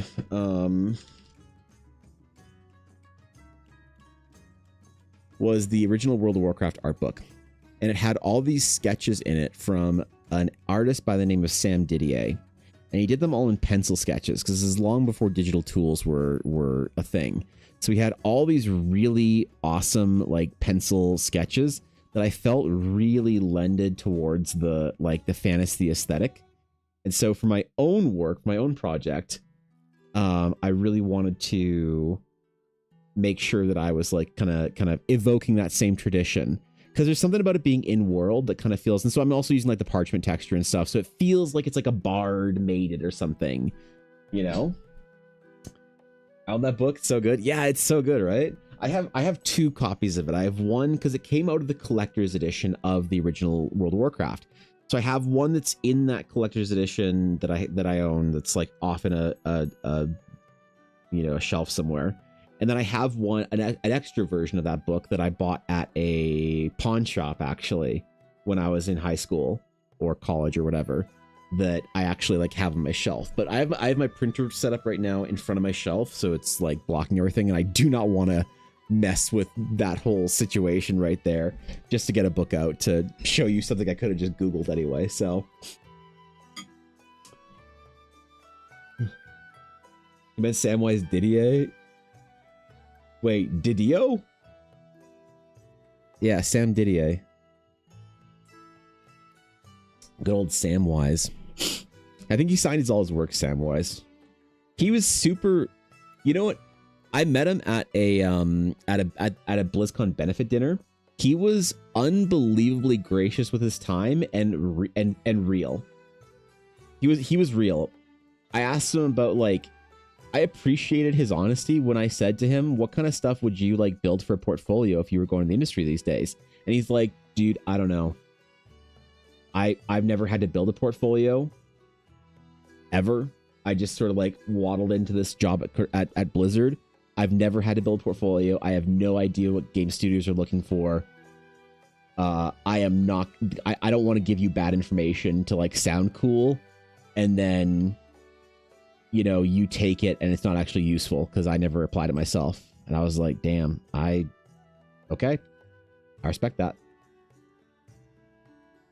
I respect it, you know? And then we talked about art for a while and he was really cool. He was really, really dope. I should have got him to sign a piece of art that I really had or whatever, really wanted to get. He was doing that for a couple other people, and I was always really remorseful I didn't have him or get him to sign something for me as well when I was there. And bringing art to sign or to have him sign. I only brought one thing. I've only ever brought one thing to one of the BlizzCon benefit dinners to get signed, and that was a card that I want to get signed by Chris Metzen, and he did. It was awesome. I had the best picture with Chris Metzen with my mom and Chris Metzen. It's one of my favorite things. I was so convinced I wanted to work at Blizzard for the longest time. I still, like, there's a part of me that itches for that craves it. But with Eldara and everything, I feel like it's my calling, you know, to do this. So I don't think I'd even pursue that anymore. But man, the hunger's still there sometimes. Cat found at Value Village? Dude, that's the best. If you do a DC called Dan Didio. Can I be confused for a second? Dan Didio. I feel like I know that name. I don't know. I think we'll add we all did at some point, right? Or Disney really early as well. Well, I wanted to work for Blizzard really badly because my friend got a job on Team 2, which was the World of Warcraft team. And so whenever I would go to BlizzCons and stuff, I would go, like, he would get Elle and I our tickets for free, right? Because he had it from the company. And then he would like take us to the office and like show us all the cool stuff, right? So like I've got a tour of the Warcraft team's like super secret art stuff that I probably shouldn't have been looking at. And every time I walked out of a BlizzCon for like a good 5 years in a row, I felt like it was the Warcraft and Diablo teams were the most inspired art teams in all of gaming. And it was like, it was so close and so personal to me. And I could like envision like Like I knew where I would live if I moved down there, because I'd move into the same apartment complex my friend lived in close by to Blizzard, and I could just see that whole like life happening. And so it wasn't just like, for me, it wasn't just like that kind of like it turned from that like general kind of kid's dream of like, oh man, I play so much World of Warcraft, really want to work at Blizzard. It turned from that into, oh shit, I'm here right now talking to the art director for Warcraft Legion. This is like real. And I just never was able to like take the opportunities because you know, Ella was in school and things in Canada and whatnot and whatever, and it was like moving would be exceptionally difficult for us. And only now would it be like easier, but like now that I have this project, Eldara, it's like I don't know if I would take something at like a game studio even for a little bit. So yeah, I was super connected, tempting, whatever, for like a long time. I was like convinced that I was going to pursue that aggressively at some point. And because like, you know, I for a while there, like Jackie was like willing to put in word for me, and she was pretty important on the Overwatch team and stuff and whatnot. And it was like all very real for a little while. And I just never was able to like really jump into one of those opportunities and, you know, grab onto it. At 6 as a teenager, as an adult too, but to bring some dreams. Yeah, I mean, I would still love to do, at some point in time in my career, I would love to do a project, whether it's a contract or whatever, for something connected to the Warcraft universe. I'd love to do something for that, and I'd love to do something connected to the Star Wars universe. And like, ILM's like a tough studio to work with. They don't really contract a lot, but there's lots of like sort of like contracted, like Fantasy Flight has the Star Wars license and stuff, so there's definitely possibility to do something for Star Wars more easily, I think, than there would be to do something for Warcraft. Because Warcraft, you'd be just dealing with Blizzard. And, you know, they tend to do everything but music in-house now. So I wouldn't know what I would be able to, whatever, you know, contribute to or something like that. I'm over it. When I was younger, I wanted to be able to draw like Wei Wang and work for Blizzard. That would be sick, yeah. Now I'm older, I feel like fans like myself working on those franchises isn't always the best idea. Why not? Why do you think? I've seen a lot of people who are like who are in the next generation of that kind of like those teams being some of the most successful like members creatively of those teams. I would have thought the opposite. You know? I've seen it work out. I've seen it not work out also, obviously, you know. We've all seen people that want to come in and change a project for their own perspective, and then you're like, You know, I never got to work at Blizzard, but Dasho did this one thing for me. This is super cool. Check this shit out.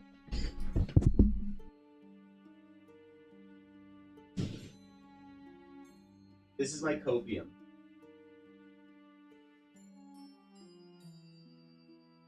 This is my ultimate copium. So even though I never did, and I think Dash just had his 10-year anniversary actually at Blizzard, which is pretty cool. Even though I never worked and I never had my dream of working on the Warcraft team complete, Dashto did the coolest thing for me. Because he knew how badly I wanted to at some point in time work at Blizzard and work with him on Team 2, he got for BFA, he got an extra employee signed copy for me. So he had a friend that worked on a different team that didn't want his, like, didn't care about his, like, employee signed copy. So he got 2 copies of BFA. And what they do is they go around the office on a signing day, and everyone from Blizzard goes. I don't know if they still do this. I think they do. But everyone from Blizzard could go through whenever a game released, and the whole game team would sign, would be in a giant line. The whole game team would sign their copy. So he has signed copies of Diablo, Overwatch, everything like this, right? But he got an extra one for his friend who worked at Blizzard, and he got it for me and had the whole thing signed for me. And I don't know where a bunch of the big signatures are on it or whatever. But yeah, this is a full team signed copy. And it's like one of the coolest things ever. Because it's like the closest I could have gotten, you know, in some ways.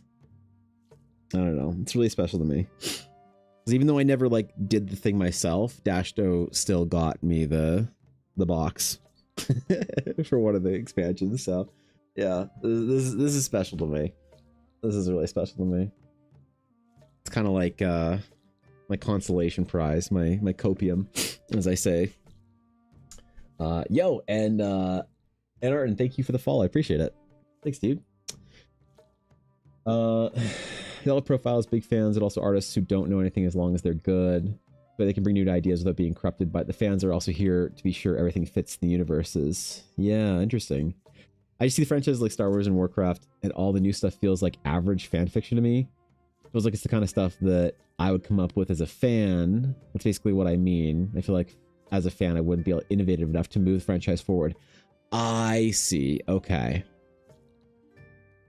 That makes sense to me then. I see where you're coming from with that. It's like how do you balance respect for the work with being actually innovative? It's like respect but not reverence. You know what I mean? Yeah, that's tricky. That's a good point. Definitely seen that happen a lot as well. So I see where you're coming from now. Yeah, okay. Okay, I see you. I don't know. I feel, God, I feel like a lot of people get a lot of stories wrong, you know, like that.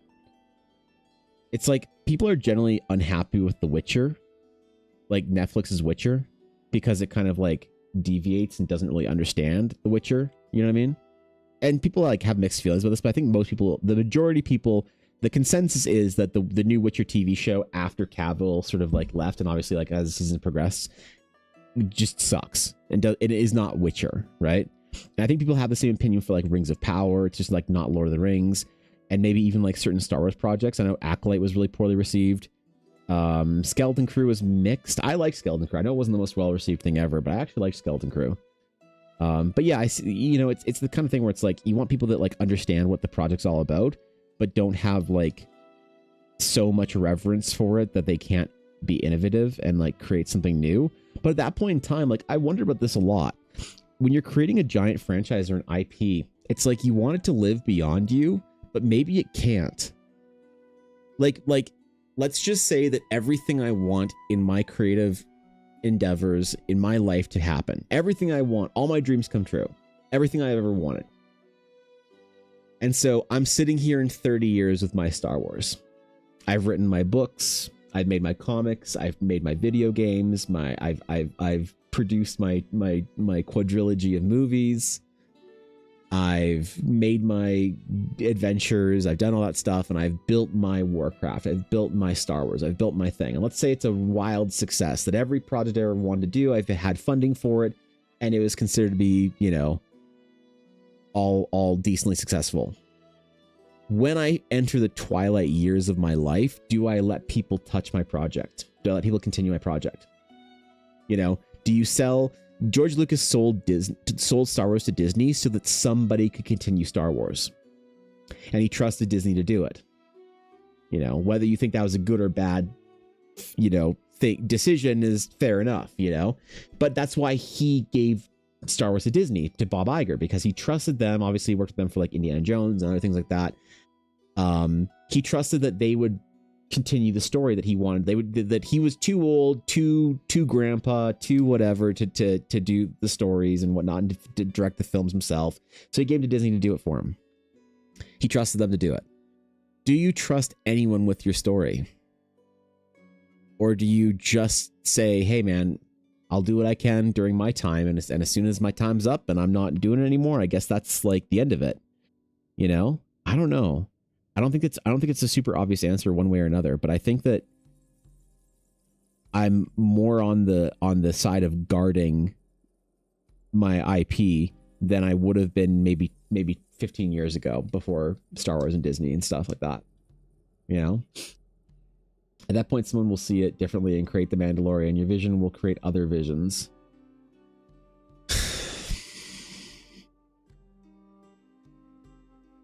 Yeah. Do you risk it though? for every Mandalorian, you also have to deal with an acolyte kind of thing. It's like, do you risk it? Do you risk the project? That's where I'm uncertain about it, you know? What's up, Thorkin? What's up, dude? Good to see you, man. How you doing, bro? You know? Or like, here's the, talk about the Warcraft problem. A lot of people say that World of Warcraft is gone, that old Blizzard is dead, right? That legacy is over.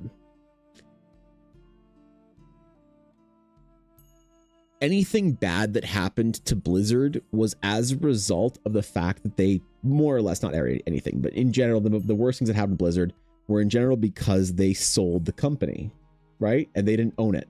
So Activision got to tell them what to do. They got to tell them, put more of this in your game, make more money, move this release up, fire these people, whatever, blah, blah, blah. So it wasn't Blizzard's decision, you know? And we know that based on things that Mike Morhaime has even said after he departed the company. But that's the reason why Overwatch League tanked and why esports tanked, is because of an Activision incentive to make the game, the esports, profitable in a way that they weren't supposed to be.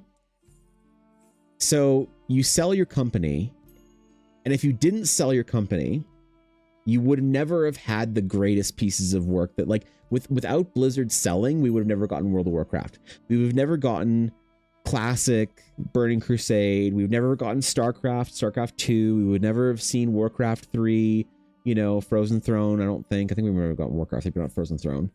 We wouldn't have got some of the best things that come out of it. So do you acknowledge that in order to see the height of what your project is capable of, you will also see it crash in a fiery ball of, you know, whatever? It's like, do you make that call to see it burn, or to know it will burn or live long enough to become the villain just to see it at its height?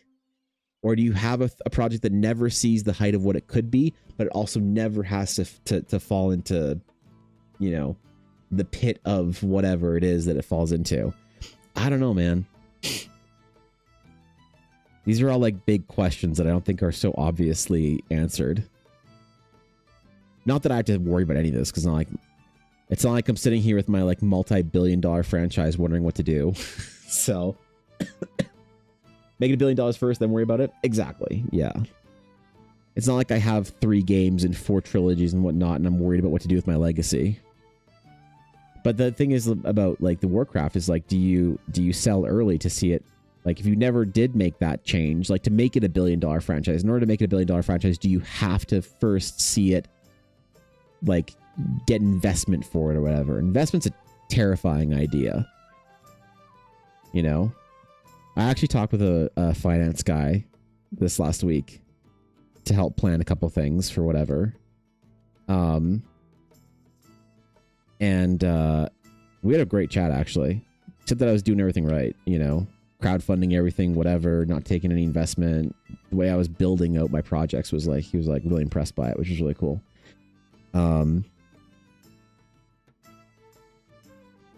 But the idea of like pursuing investment, because he actually asked, he's like a financial advisor for someone in my family that said, hey, you should go talk to this guy. And I was like, okay, cool. And he was like saying, are you ever going to like pursue investment for this project? You know, what could you do with like $50,000? And I was like, I don't know, man, because I don't ever want to like relinquish any control.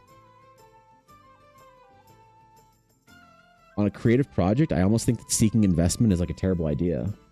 You know? Every single one of us is doing excellently. Exactly. Tari knows. Thorkin, I'm currently on day 2 of trying to figure out if my computer's going to explode. It is a very stressful time for me right now, trying to figure out when everything's going to go to shit and when everything's going to explode. It seems like it's all good right now. I will admit my GPU temperature is a lot higher than I'd like it to be right now. So we may be doing pre-orders for the cards next week and then buying a new fucking GPU right after.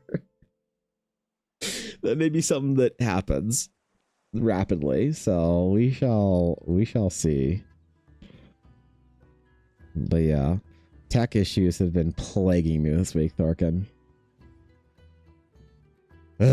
Even through the reinstall of everything, it's been an issue. So welcome to the club, man. I do not enjoy being in this club. If I use some junior devs to create environments and compile, edit lore so you can work on bigger stuff, I could. That'd be fun. Like he said, what could you do with 50 grand? And for the first time ever, I know what I would do with extra investment between $500 and $500 million. I know what I would do.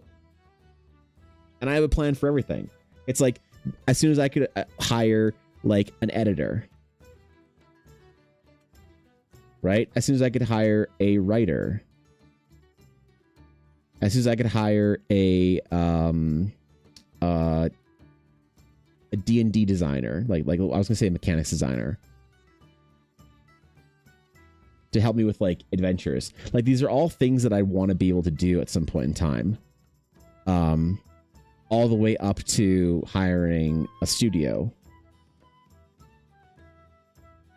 You know, like I'd happily hire Larian to do the Eldar project for the next Eldar game, or for the first Eldar game. I'd happily hire Larian, but that's somewhere probably in the realm of $300 to $700 million. So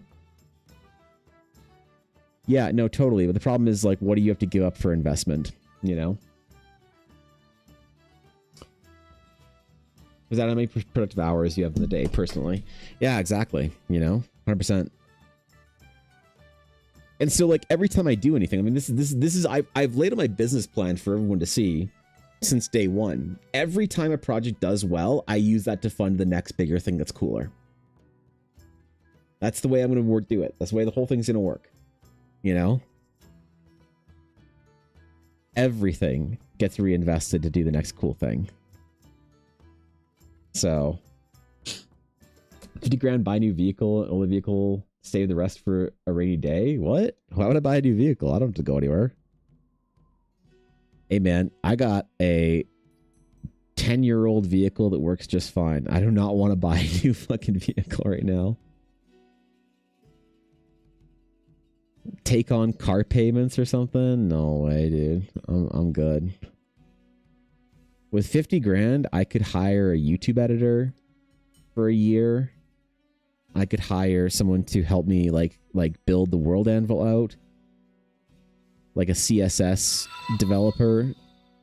Someone who has like front end kind of CSS development knowledge, as well as like, I don't know, some lore knowledge of Eldar and how to like build that and stuff. So Gigi, thank you for the follow. I appreciate it. Welcome in.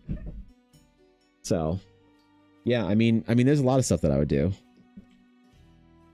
Because it is an hours of the day type thing right now for me. I wish I had 50 more hours in the day. There would also be a point in time when it's like, what is it worth it to you to, like, I don't know, start buying a meal service plan instead of having to cook for an hour and a half every day? There's also those things to think about, but obviously I'm nowhere near that. But no, for 50 grand, I could do a lot more than just buy a new vehicle. There's also no rainy day fund when ambition is demanding everything. So maybe the best move, hire a social media guru to manage all that for you. Yeah, I mean, I would love to. So what happens when big streamers get big is they basically don't make their YouTube videos anymore. They have a segment of their stream that they have the intent of turning into a YouTube video.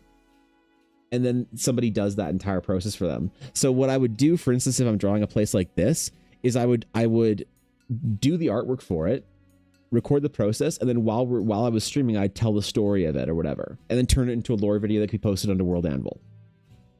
You know, talk about either the lore of like either how Astral Knights explore temples, and I would create like notes for that thing early on before stream of like the high points I want to hit that are like important lore points, and then I would just kind of like tell the story or whatever of it, narrate it, and then have somebody edit it for me and make it into a lore video.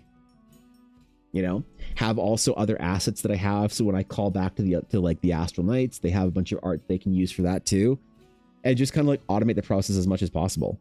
So that is 100% something that I would. That is one of the first things that I would hire someone to do for me, is if I didn't have to touch my video editing software ever again, that would be absolutely fine with me. And like, it doesn't take me a long time to edit the current videos I do, but I'd like to do much more ambitious videos. And so like, I did want to hire a editor, and I tried to about a year and a half ago, but then some things happened and Twitch had some issues and whatnot. And I realized that I couldn't, you know, that wasn't sustainable or whatever. So didn't work out, even though I really wanted it to, which really fucking sucked. So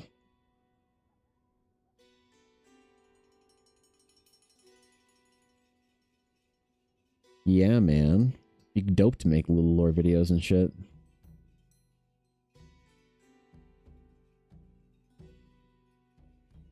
Talk about different places in the world and whatnot.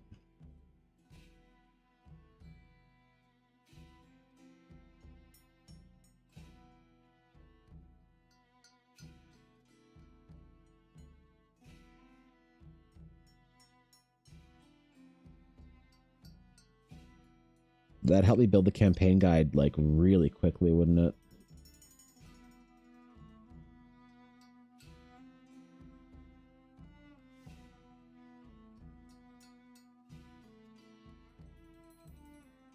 One thing at a time. What's your goal for the project?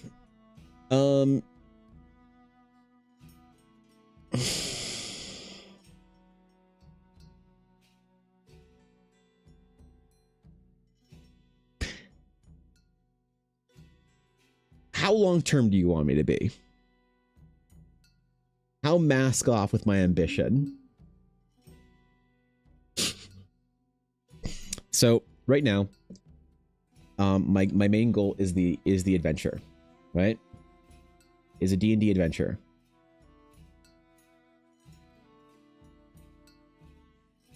This is a free adventure that I'm making for people in the guild. Just have fun and go play the world.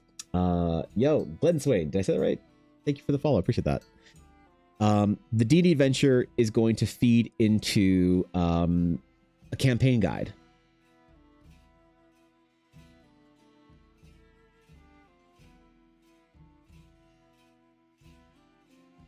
I have a hard time writing, man.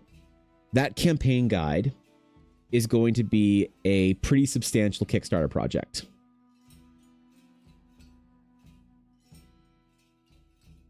And that is going to be basically the Realms of Eldara, right? So that's what the project's called, the Realms of Eldara.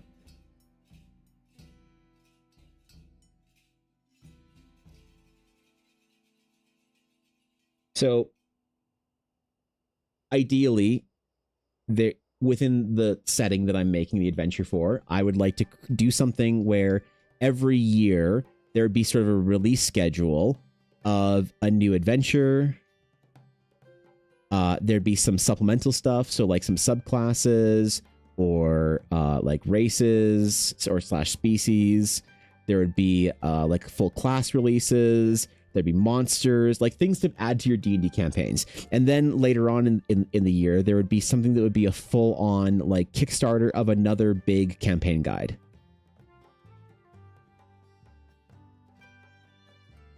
So it'd be like more or less a rotating release schedule of building out all 26-ish Realms of Eldara. So it'd be a new place to go on adventures and a new adventure in that area, be things to add to your D&D games.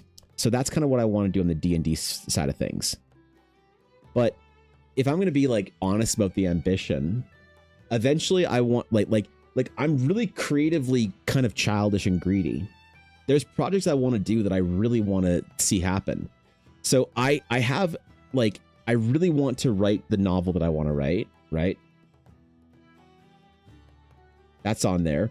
There's honestly like a big movie project that I'd love to do at some point in time. And there's also a couple of games that I want to develop. So in that, there's like an MMO that I want to make. There's an ARPG. And all of it would be basically using the Realms of Eldara. So it'll all be based in the Realms of Eldara. So more or less, I'm trying to build my Star Wars. You know?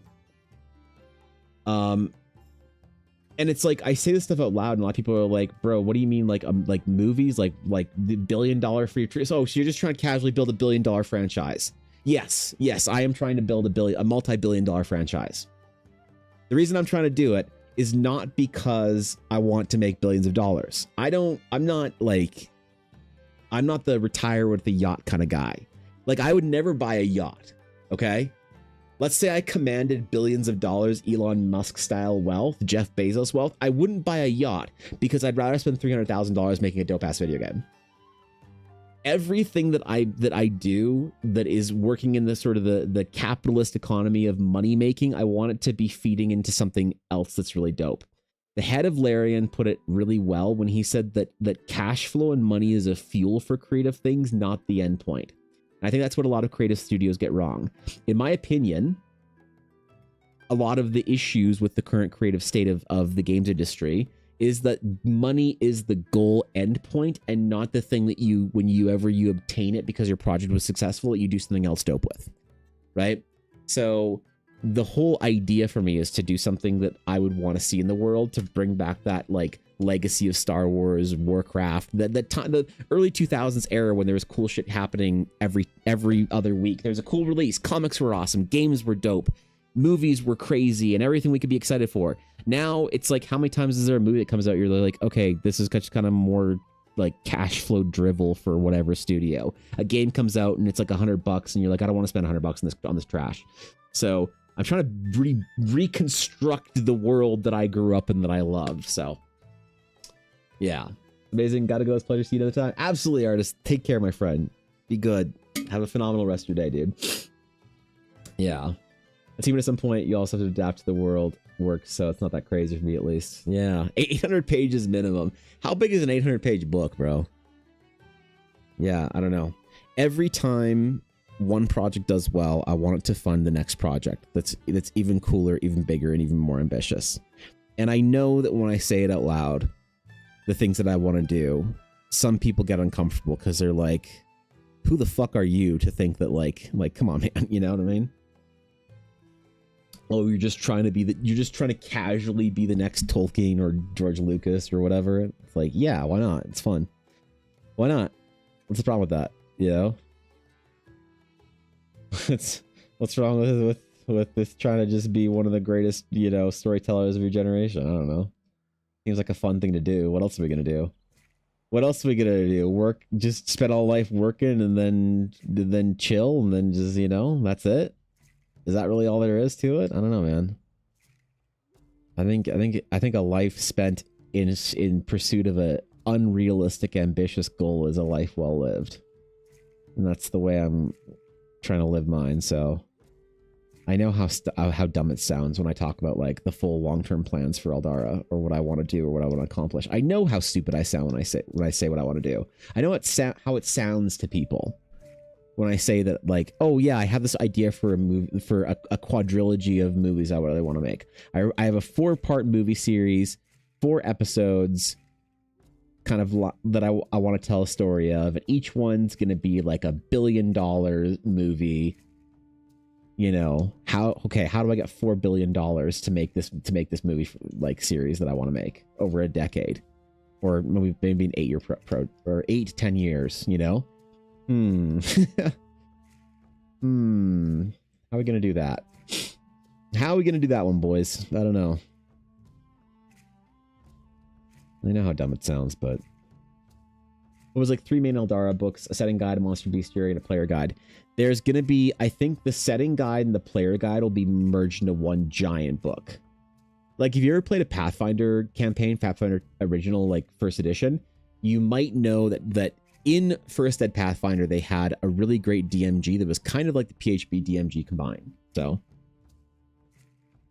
I think I would want to do something similar to that, where it felt like you were getting a lot of value out of one book, you know? But there was a sense of like, you pay for the same amount of money that you'd pay for a big book, you know, you pay for whatever general Eldara campaign guide, and you get something really that values your money and feels like it's a like, maybe this is gonna sound crazy, but I miss when it felt like when I was kind of excited to spend my money on something, you know, like, how do I describe it? I was in the mall yesterday or the day before. I don't remember. Whatever. And I was in a GameStop just because we were just wandering around for a minute. We had some time to kill in between doing something. And we were in GameStop and I saw that there was the new Switch games. The new Switch games are expensive.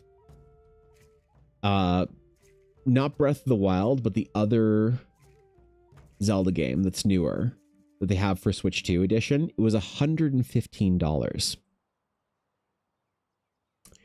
Now, when I would go to the mall and I would look at games, I would be so excited to save money and buy a game for $60 or whatever.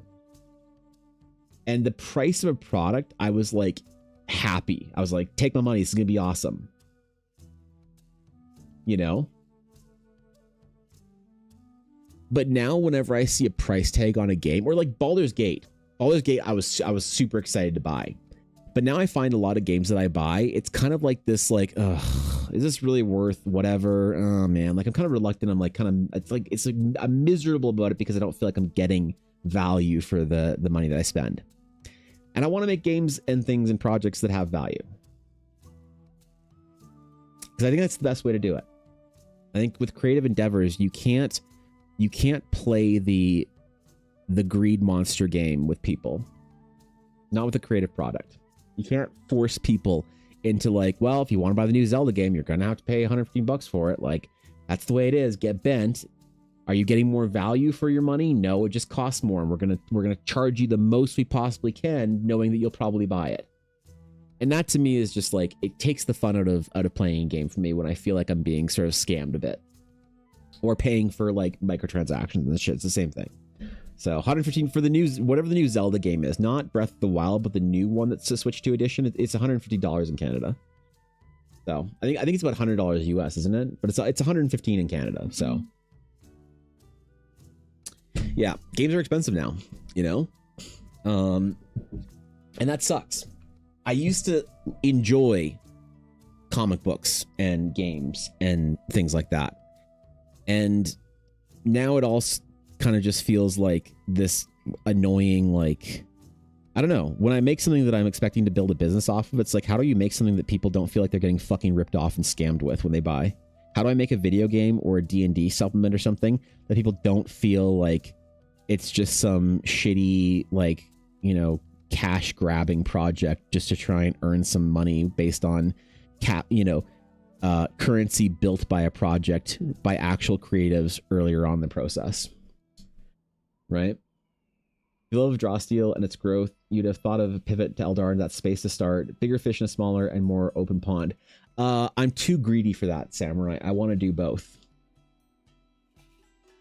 I want to make Eldara, like eventually I want to build Eldara as its own TTRPG because I have ideas for how to build a really good TTRPG and how to build systems into it. But obviously, since my name doesn't mean anything, it doesn't carry any weight, if I announced that Eldara was its own TTRPG, no one would play it. If I said the adventure for Eldara was Eldara game exclusive, no one would fucking play it. And that doesn't help me in the long term. So when I say I'm too greedy is I want more people to play it. I want more people to experience it. And so I want to eventually, if I can, be releasing stuff in tandem with D&D and other systems that I enjoy that people are playing. So I'd love to release, let's say Horizon. If I had the resources, I would build Horizon as a D&D adventure, as a Pathfinder 2nd edition adventure, and a Drawsteel adventure. And I would love that. So it's a matter of resources and time, but eventually that's absolutely on the plan, you know? I'm picking D&D first overall because I think that that's the way to get more eyeballs on the project, you know? And that's important right now. Visibility is the most important thing for the projects that I do right now. Because if I want to, if I want to sell a project, let's just say if I want to do a Kickstarter and I want to charge you $10 for the adventure, then I need more people playing the adventure than less. And so even if I love being, as you said, a bigger fish in a smaller pond, I still don't think that large fishdom would outpace the kind of like support you get for being more general for people playing the game that they all know. I think the D&D brand is still too powerful, you know, fortunately or unfortunately. So I'd love to be able to do both, you know, to have it be a D&D draw steel, whatever. I know that like AJ Winters and Smoking Glue Guns, a couple people are doing a Kickstarter right now for what is it? Setting or no, a system agnostic setting that they're doing a book for, which seems great. The reason I'm not doing Eldara as system agnostic is because I don't think people understand what system agnostic means. And I don't mean people in this chat. I mean the average fucking like Walmart American, as the term goes, D&D player.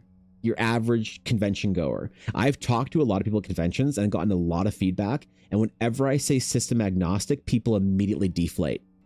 So I really hope it works out for them. And I'm supporting their project. I hope it does well on Kickstarter. But I don't think that making Eldara system agnostic. So I'm making Eldara system agnostic, but I'm not saying that. And I'm going to give you system specific, like you can easily play the adventure in draw steel or whatever. If you have 3 brain cells and know how to create a monster or whatever, you can easily do that. But you have to say that it's a D&D adventure for D&D players to want to play it, I think. You know, if it's a system agnostic adventure, I think people get kind of like, ugh, you know, I've seen that deflation happen in real time way too many times that I don't necessarily understand it fully. I have insights into it, but I don't fully understand why they have that deflation. But regardless, I think that it's on the list of things to do, you know. That's why I haven't bought Switch games in a while. Yeah, I really want to Switch too because I really want to play Legends ZA, but I don't really want to spend $700 on the Switch too, to be honest, you know. I just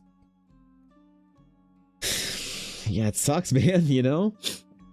Small steps first, then wings, and start the D&D, and spread Eldar traditional games. Exactly. Yeah, that's kind of my current business plan. It might not be the best business plan, but it's the one that I have to kind of commit to. So, see Draw Steel getting popular at conventions. Been thinking about learning and running some sessions next year. Yeah, I know. So it's rapidly growing in popularity, and I'm really excited about that. And I like the team. I like the way Matt Colville's running a lot of the stuff for Draw Steel. I like MCDM. I like the whole thing, you know. So like, absolutely go be the best system out there, and I'll happily make stuff for it, and I want to as well. I don't know how I'm gonna make classes because I don't quite understand how I would like brew kits for the classes that would fit well. I think I'd have to build something that's designed as a class and a kit together, which wouldn't be like in the spirit of Draw Steel, which maybe people would be okay with that. I don't know. Who knows? But no, absolutely. Like, I want to make stuff for Draw Steel. What I don't know is I don't know if I make an adventure for D&D, Pathfinder, and Draw Steel, I don't know if it can be translated over easily to Daggerheart. Because I know that Daggerheart has a lot of the world building and storytelling aspects built into the game. It's almost like Daggerheart, from my perspective, people have a lot of strong opinions on Daggerheart, and I've heard a lot of them on one side or the other. Everyone doesn't understand Daggerheart because it's not this, and it's actually this, it's whatever. In general, my opinion and impression of what Daggerheart is generally best used as is it is a storytelling game. Although it can be used to tell pre-existing stories, it can be used to do this, it can be used to do that, just like Draw Steel can be used for this or that or whatever. Daggerheart really shines, I think, when it is a game of a collective story world building game. And I think when you're not using it for that, you're losing out on a lot of the charm that Daggerheart has. So I don't know if an Eldar adventure would fit well into Daggerheart. That's the only thing that I don't know if it would, like. This is just a freak. That's the most Twitch comment about Daggerheart I've ever seen. I like it. Yeah. Maybe game conventions naturally bring out people that want different games. Maybe, yeah. Yeah.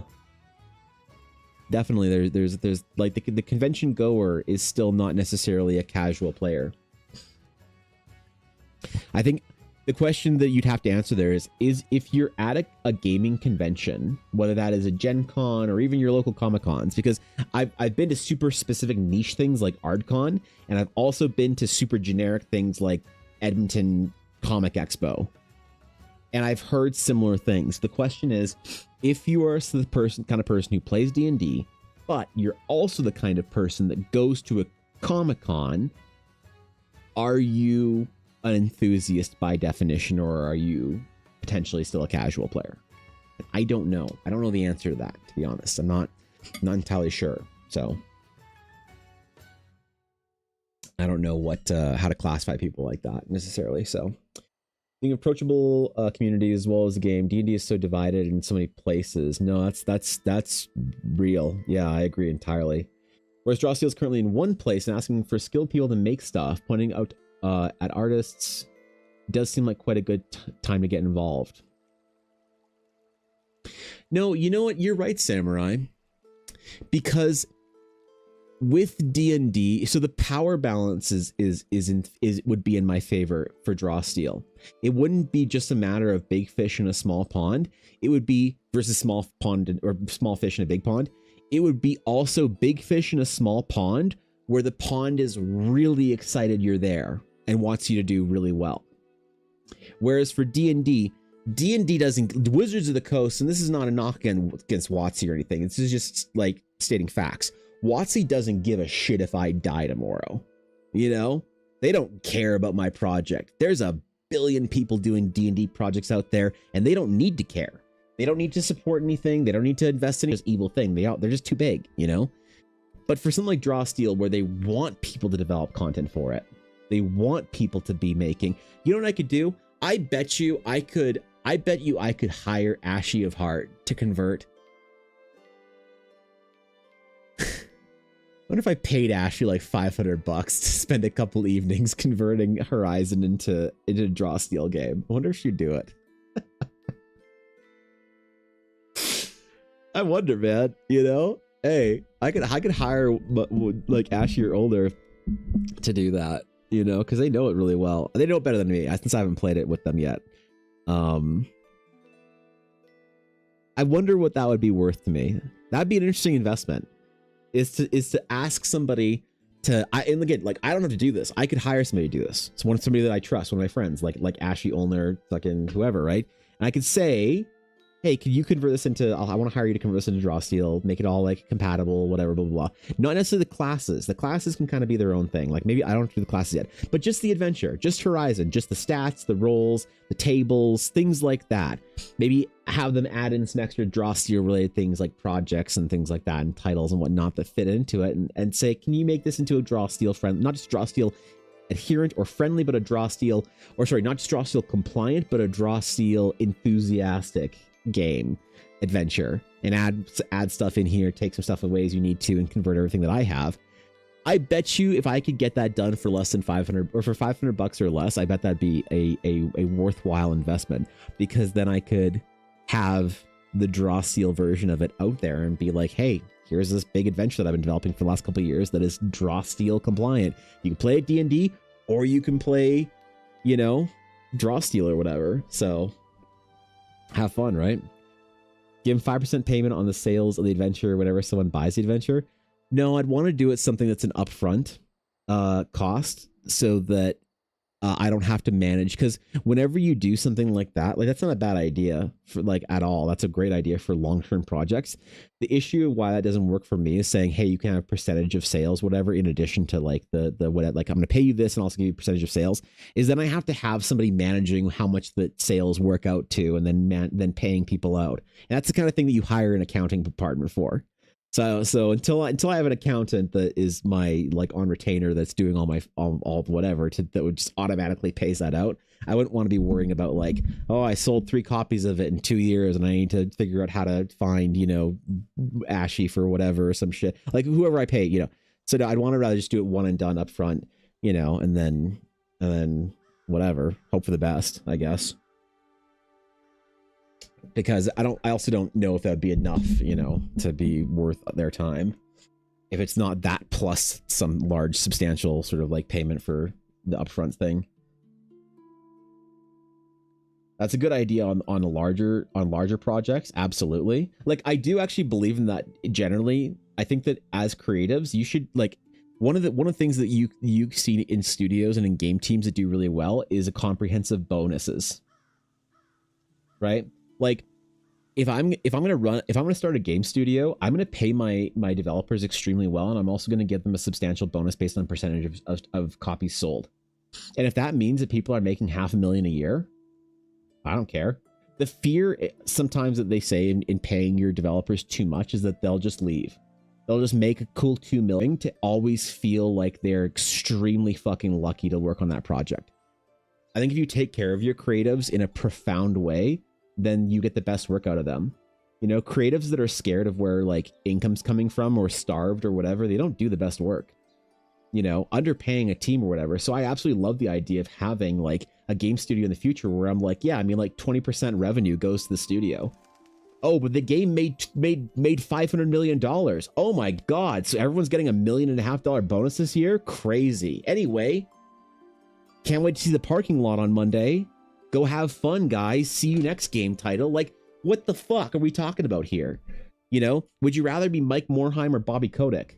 Would you rather be, oh no, make like I know it's not the way the corporations work and shit, and I'm probably missing stuff, and I'm probably pretty ignorant on how actual like boards and corporations and investment and finances work, but it seems pretty stupidly obvious to me that if you pay your devs and give them an insanely high quality of life, but demand a lot from them, demand that they be the best, that they be the best they can be, and don't give them that sort of Google, like, you know, loose responsibilities. We're going to pay you a lot and maybe you work, who knows, that we're too big to see what everybody's doing. Say, no, we want to make really dope ass games.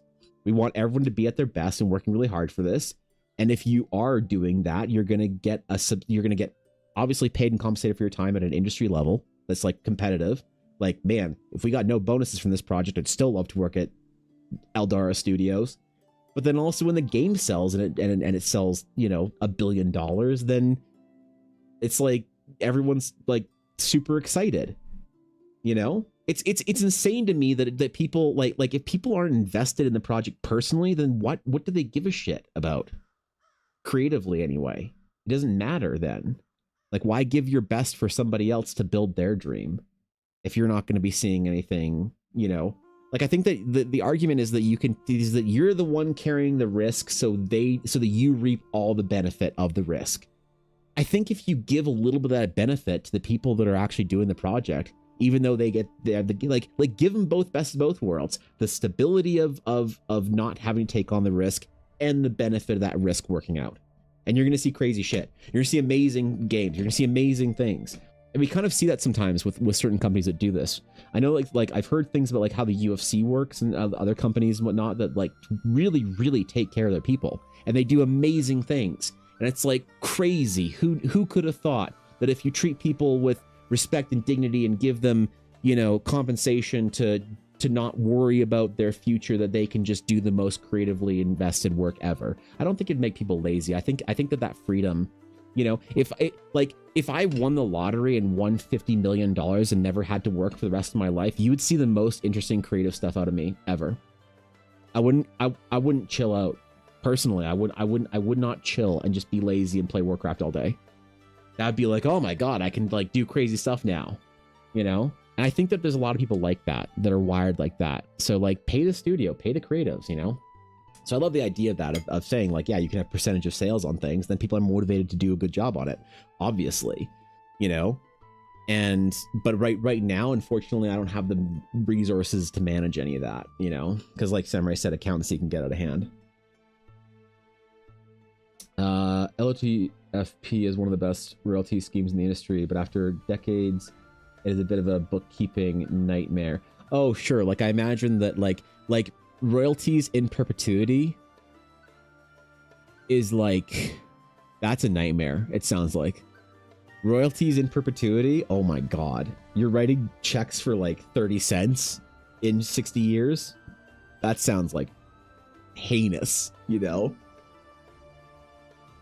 Absolutely heinous. So I think you just like make a lot of that royalty up front really lucrative, and then you just don't worry about it, because nobody cares if they get a royalty check for 15 cents in 30 years. But you sure still have to provide that if you're legally obligated to, which is a pain in the ass. That's why I'd rather do like bonus structures for like first year of sales. You know what I mean? Make the incentivization upfront really obvious and easy to track, and make it substantial. But then the problem is you have to you can't do that if you have a fiduciary responsibility to a board, to like investors. The only way that I can do a project like this is if I own it outright and 100% entirely myself. You know?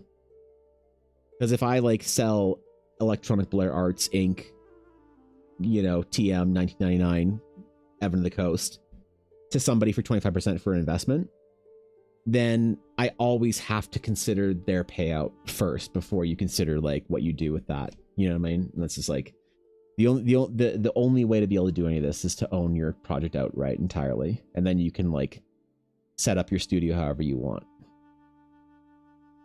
You can incentivize the people, the creators that are developing your project, however you see fit too. And I don't know. Maybe it's a dumb, ignorant dream from some stupid kid. Some stupid fucking childish artist that doesn't know how the real world works, but I don't know, man. It's not like I'm seeing the current structure working all that well, you know? It's not like I'm seeing a lot of big studios really killing it, you know? There are some that are doing very well, obviously, you know, your Larians and what have you. But in general, I'm very skeptical of the current structure.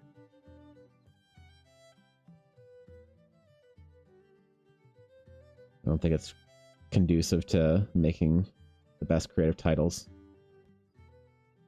Damn Nintendo not paying $150 a game. Get bent. Get the fuck up. Leave me alone. God, he's just really mad at Nintendo, isn't he? Man. This guy really doesn't want to pay Nintendo $115 per game. Well, wonder his fucking deal is. Oh shit, dude.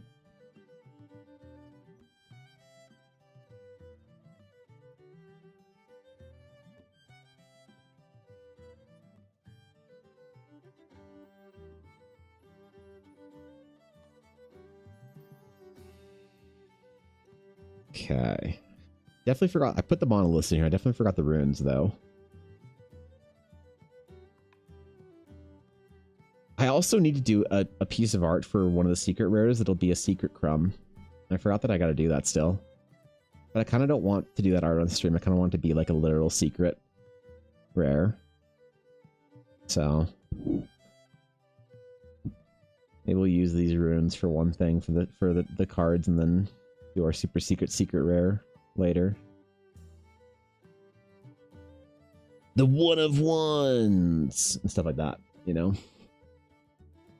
Most secretive of cards. The official chronicles of the Relician Feathered Goblin Monkey.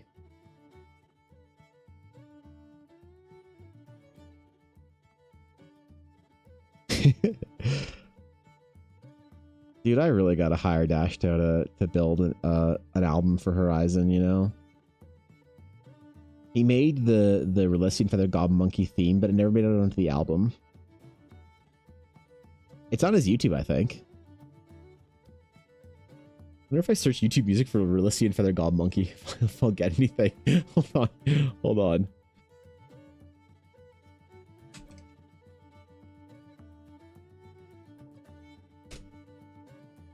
No.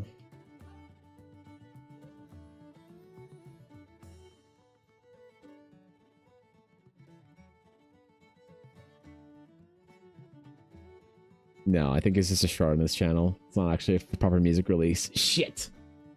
Damn it. That would have been dope. That would have been sick. Oh well. No inspirational Relician Feathered Goblin Monkey music for me today, I guess. Oh my god, that's what I should dress Yuna up as in the costume. Shit. The Relician Feathered Goblin Yuna.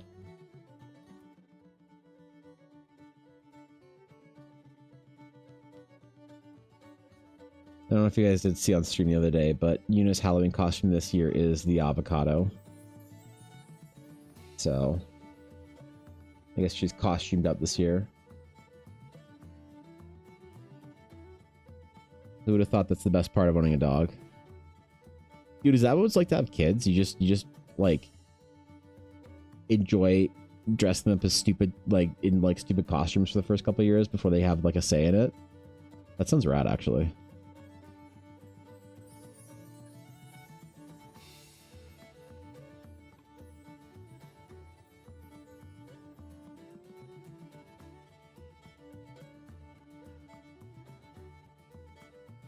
All right, Crumbly Tower.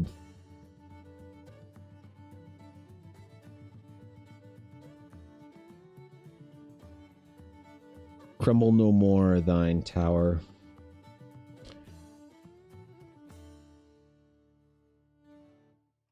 All right, I think we're decent on our ruins here. I think we're good on this one. Because I don't really want to do like backgrounds for these. Like I want them to be like foreground type, like runes bleeding off into the I don't know, into the background of the book. So, but I want Astral Knight players to really have a sense of like that is one of the main class fantasies, is you are going to explore ruins. You're going to caves and finding ancient, and like I kind of like this like vibe of also, I don't know how hard or soft magic this kind of requires, but the idea or vibe that there's places in the world sort of hidden from society. There's still like mysteries or whatnot, you know, off in the world. So you managed to fill out the Eldara sponsorship slots yet? Is an Eldara Christmas on the cards? I don't think there's an Eldara Christmas in there yet. No, I don't think so. I mean, what's still left? I think not now. Get out of here. Get back. Leave me alone.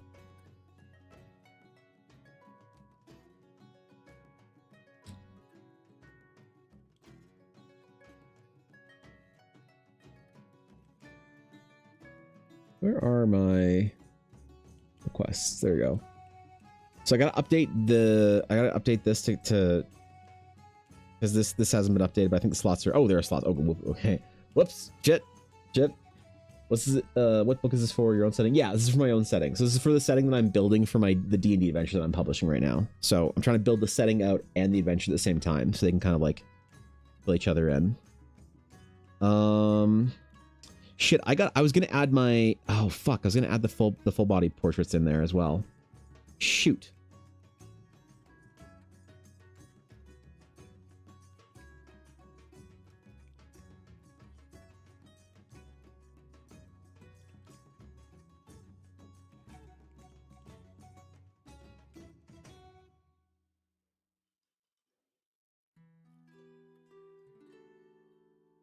So the portraits will be my November slots, I think.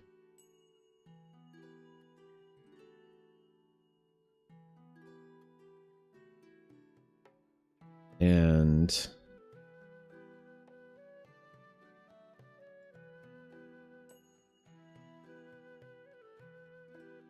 we're gonna have 5 of them for November, I think. Save changes.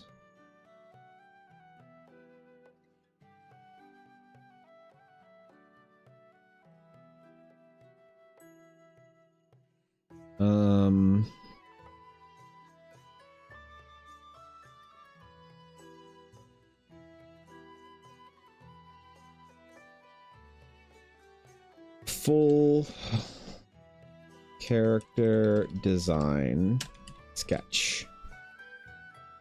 I was gonna do this for November as well, wasn't I? What's an example? What's an example of a character? What was a good character, full body character that I could do as an example? I think I'll use maybe Scarlet and Amelia. Scarlet will be one. Oops. Oh, shit. Damn it. Oh, wait. We gotta open that off. Shit. Whoops. Whoops. Where are my commissions? There we go. Okay. All right. Whoops. Edit. Full body character design. Add image. Scarlet. Let's do that one. And let's do, what other character design do I have that I like? Charlotte work. And then maybe we add in, do I have anything that's not one of Ella's hot characters? I need the internet to know that I can do character designs that are not just Ella's hot characters. What's in the art vault?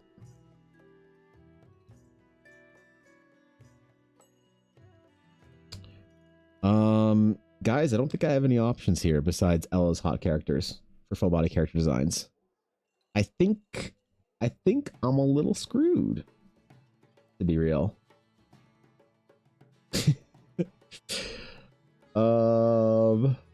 That's okay. We'll do Runa as well. Why not? Request a full body sketch. Character design. I create a design based off a brief description of your character. This is done request style, so there are no revisions or approval sketches, and will be not based off any existing designs.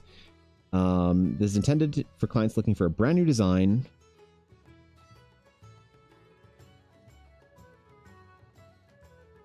If you have a very clear vision of your character and want to make sure that details are all in accordance with your vision, please contact me about a formal commission piece. Hairstyle, markings, race, species, class, accessories, important items, armor, type, and vibe. What are the things do I need to actually ask for in full body character designs? You've already gotten Vespers. You don't need a full design for Vesper. You already have a Vesper design. This brand new character design will be from me and won't be based off of any existing design or reference images, so please do not attach any. I'll create something in my design style for you based off the description provided. No anthropomorphic characters, gore, or an SFW. All that said, it is a deep honor to capture someone's important characters, so thank you again so much for the request. Weapons? Ooh, did I not say that?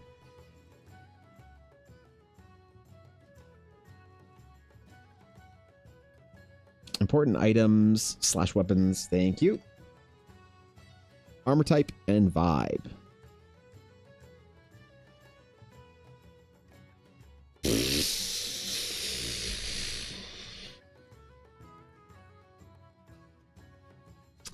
So if I'm not doing revisions, what's fair? Half my rate?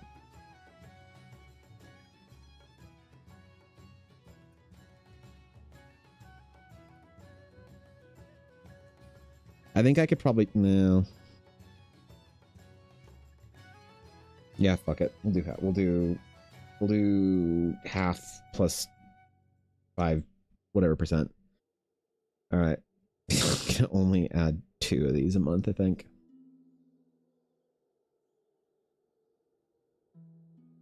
God, that's expensive for a request, but it's still like 20 hours, so... Okay. Next, for the sponsorships. Sponsorships. Edit. So, what has been taken? The Rith.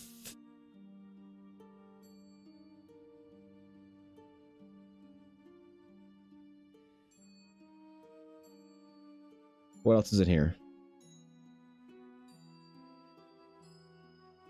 I think the other ones are dealer's choice.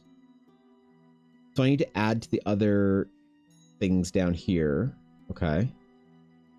And then you get your promo.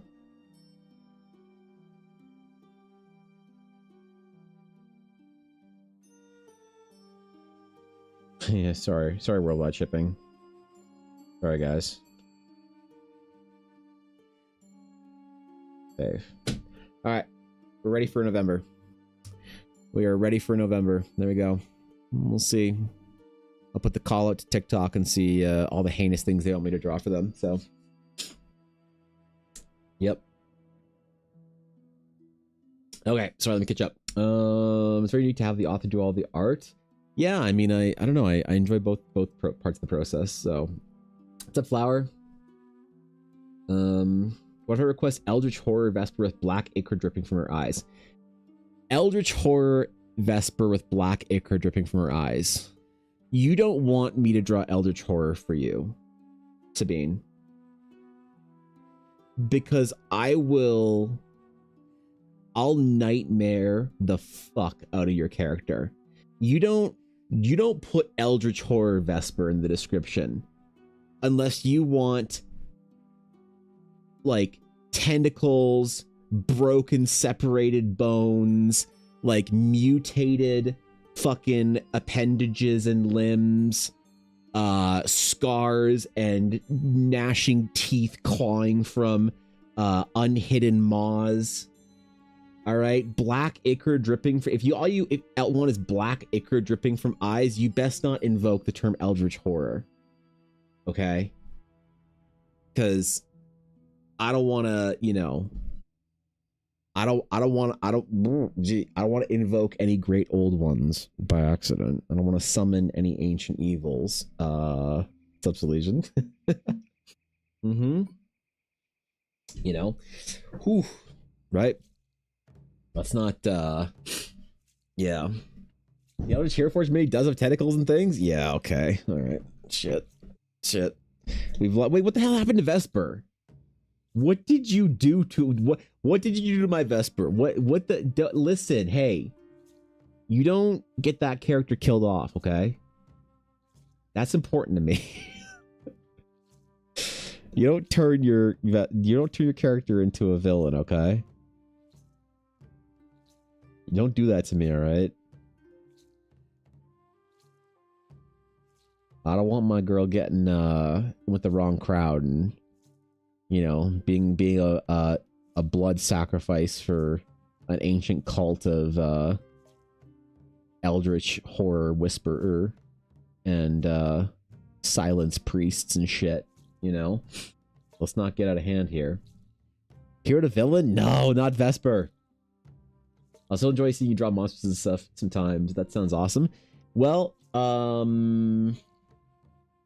not next week's Legion, but the week after, I actually need to do the sketches for the last sketches that I need to do for the adventure are actually monster sketches. So I need to do all of the Eldritch monster ghouls, which I was planning on doing close to Halloween because I feel like it fits with the theme.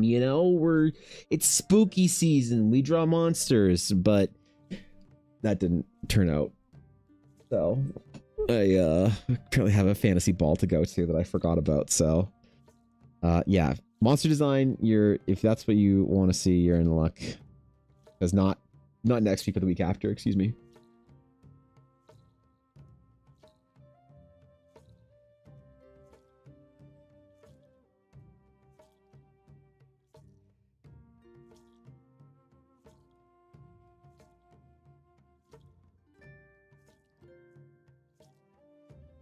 All right, we're good.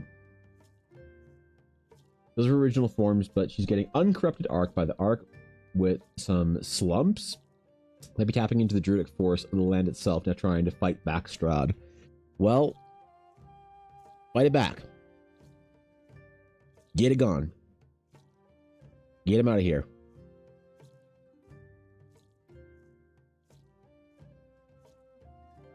Tell him to peace out. See you later. Would have fit? I know, right? Fuck, man. But I gotta go to, I was lamenting about this earlier in stream solution, but I have to go to a haunted castle in the Canadian Rockies by a mystical lake. And I have to stay the night in the haunted castle in the Canadian Rockies in the mystical lake during a snowstorm on Halloween. So we'll see how that goes. If I don't return, don't necessarily assume it was the ghosts. It could have been the Aquitar fans. One of the two things could have happened. I don't know which though. So Nice knowing you. Yeah, right. I'll start like posting videos and shit on YouTube. They'll start to get progressively darker through the weekend, and you'll know something happened.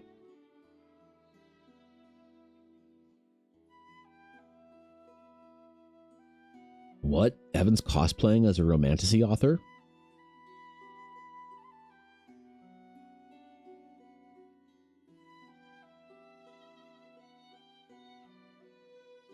I mean, I'm still not sure that it's my dress ready. Shut up. Shut up. Shut up. Shut up. Shut up. Ella's dress looks amazing, though. Please take pictures. I will. I will. It's I didn't realize this, but the hotel is actually like known to be haunted. It's like a well-known haunted fucking French chateau. And it's on this like fancy lake right here. And it's like one of the nicest like hotels in North America, with like fucking stairs and shit and statues and like round rooms with chandeliers and shit. You know, when you get in somewhere and there's a round room with a chandelier and some stairs, you know that's serious, bro.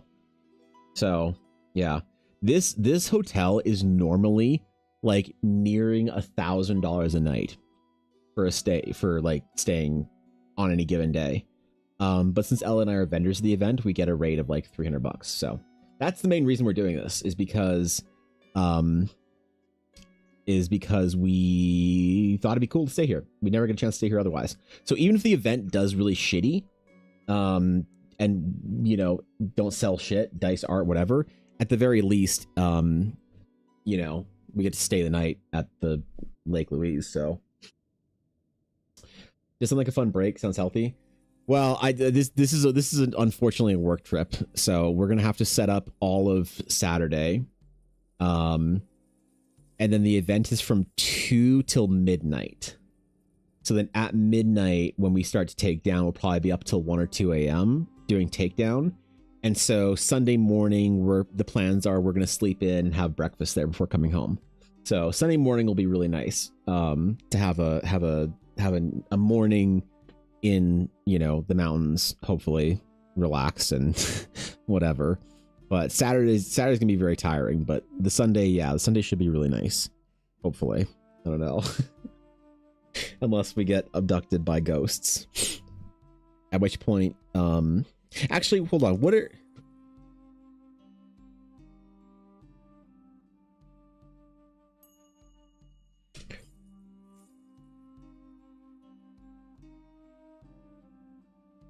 let's see.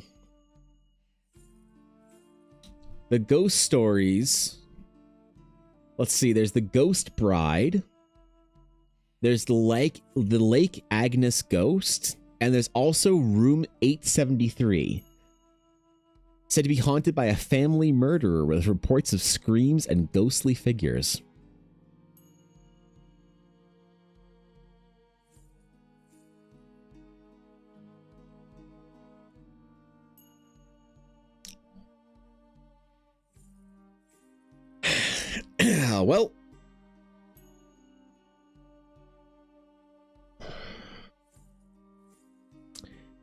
Well,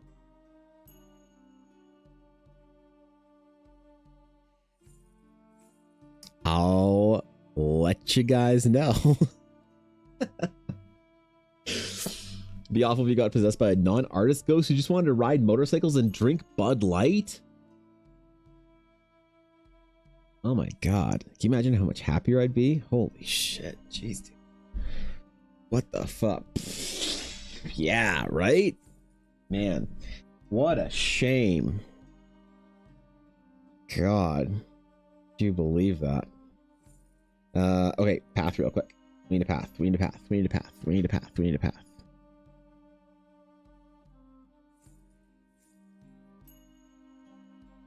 We need a path real quick because I gotta go pick up Ella real soon, so.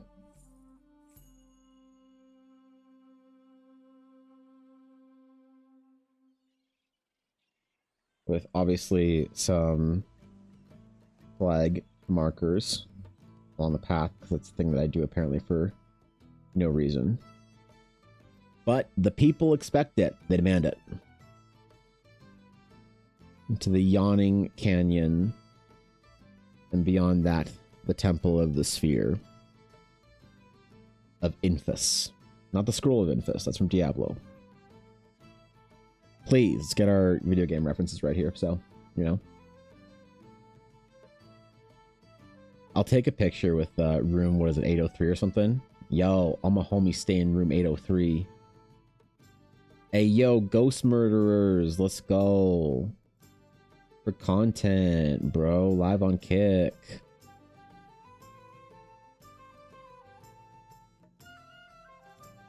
Okay. Oops. What is that, our second layer?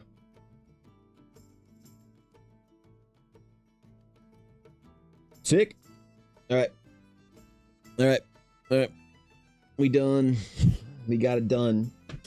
Yeah, I'm starting with the short streams this week. Hopefully November, December should be normal. I'm gonna be getting new GPU and everything, and fucking hope to God it's back to normal. But alright guys, that is the last stream before Halloween, so please go do something spooky tomorrow.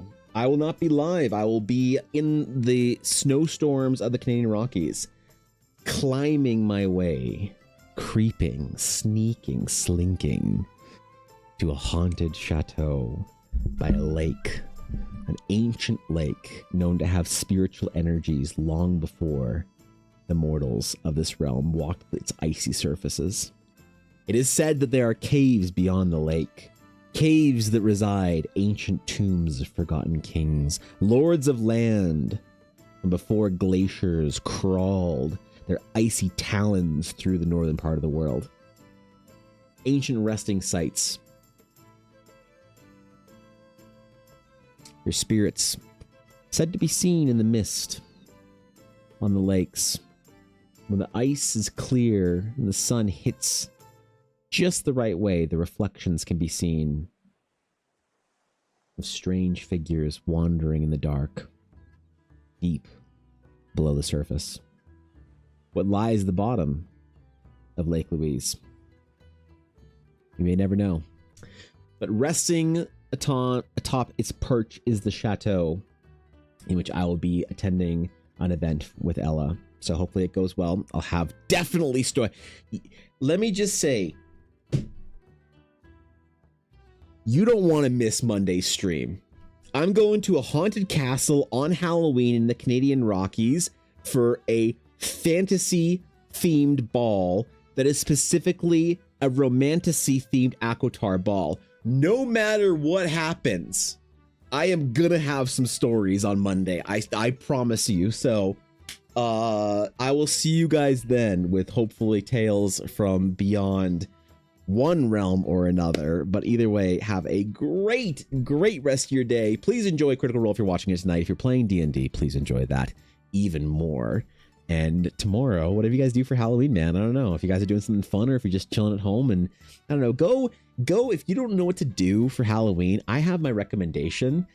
Go get some Rice Krispies and make Halloween Rice Krispie squares. That's what I'm doing for Ella tomorrow. Rice Krispies squares, and then caramel sauce and fucking butterscotch chips, and then crushing up some Reese peanut butter cups on top. Making them some spooky Halloween Rice Krispie squares. That's what we're doing tomorrow, or whatever in the morning. So we'll have that with us for the weekend, which will be dope. Whatever you guys are doing for Halloween, please enjoy yourselves. Be safe. Post pictures of costumes. I don't know, dogs in costumes or babies in costumes. Apparently too. Babies fit in dog costumes. I will post Yuna in her avocado costume for you guys. So it sounds like a book talk B plot romance trying to spoopy for Halloween. It does entirely, doesn't it? I am fully aware as to how it sounds. So yeah, I'd be shocked if it was mundane. Me too, Sleege. I'd be utterly shocked and disappointed if this weekend was in any way mundane. So either way, I will see you guys later. Have a great weekend, whatever y'all doing. Be warm. And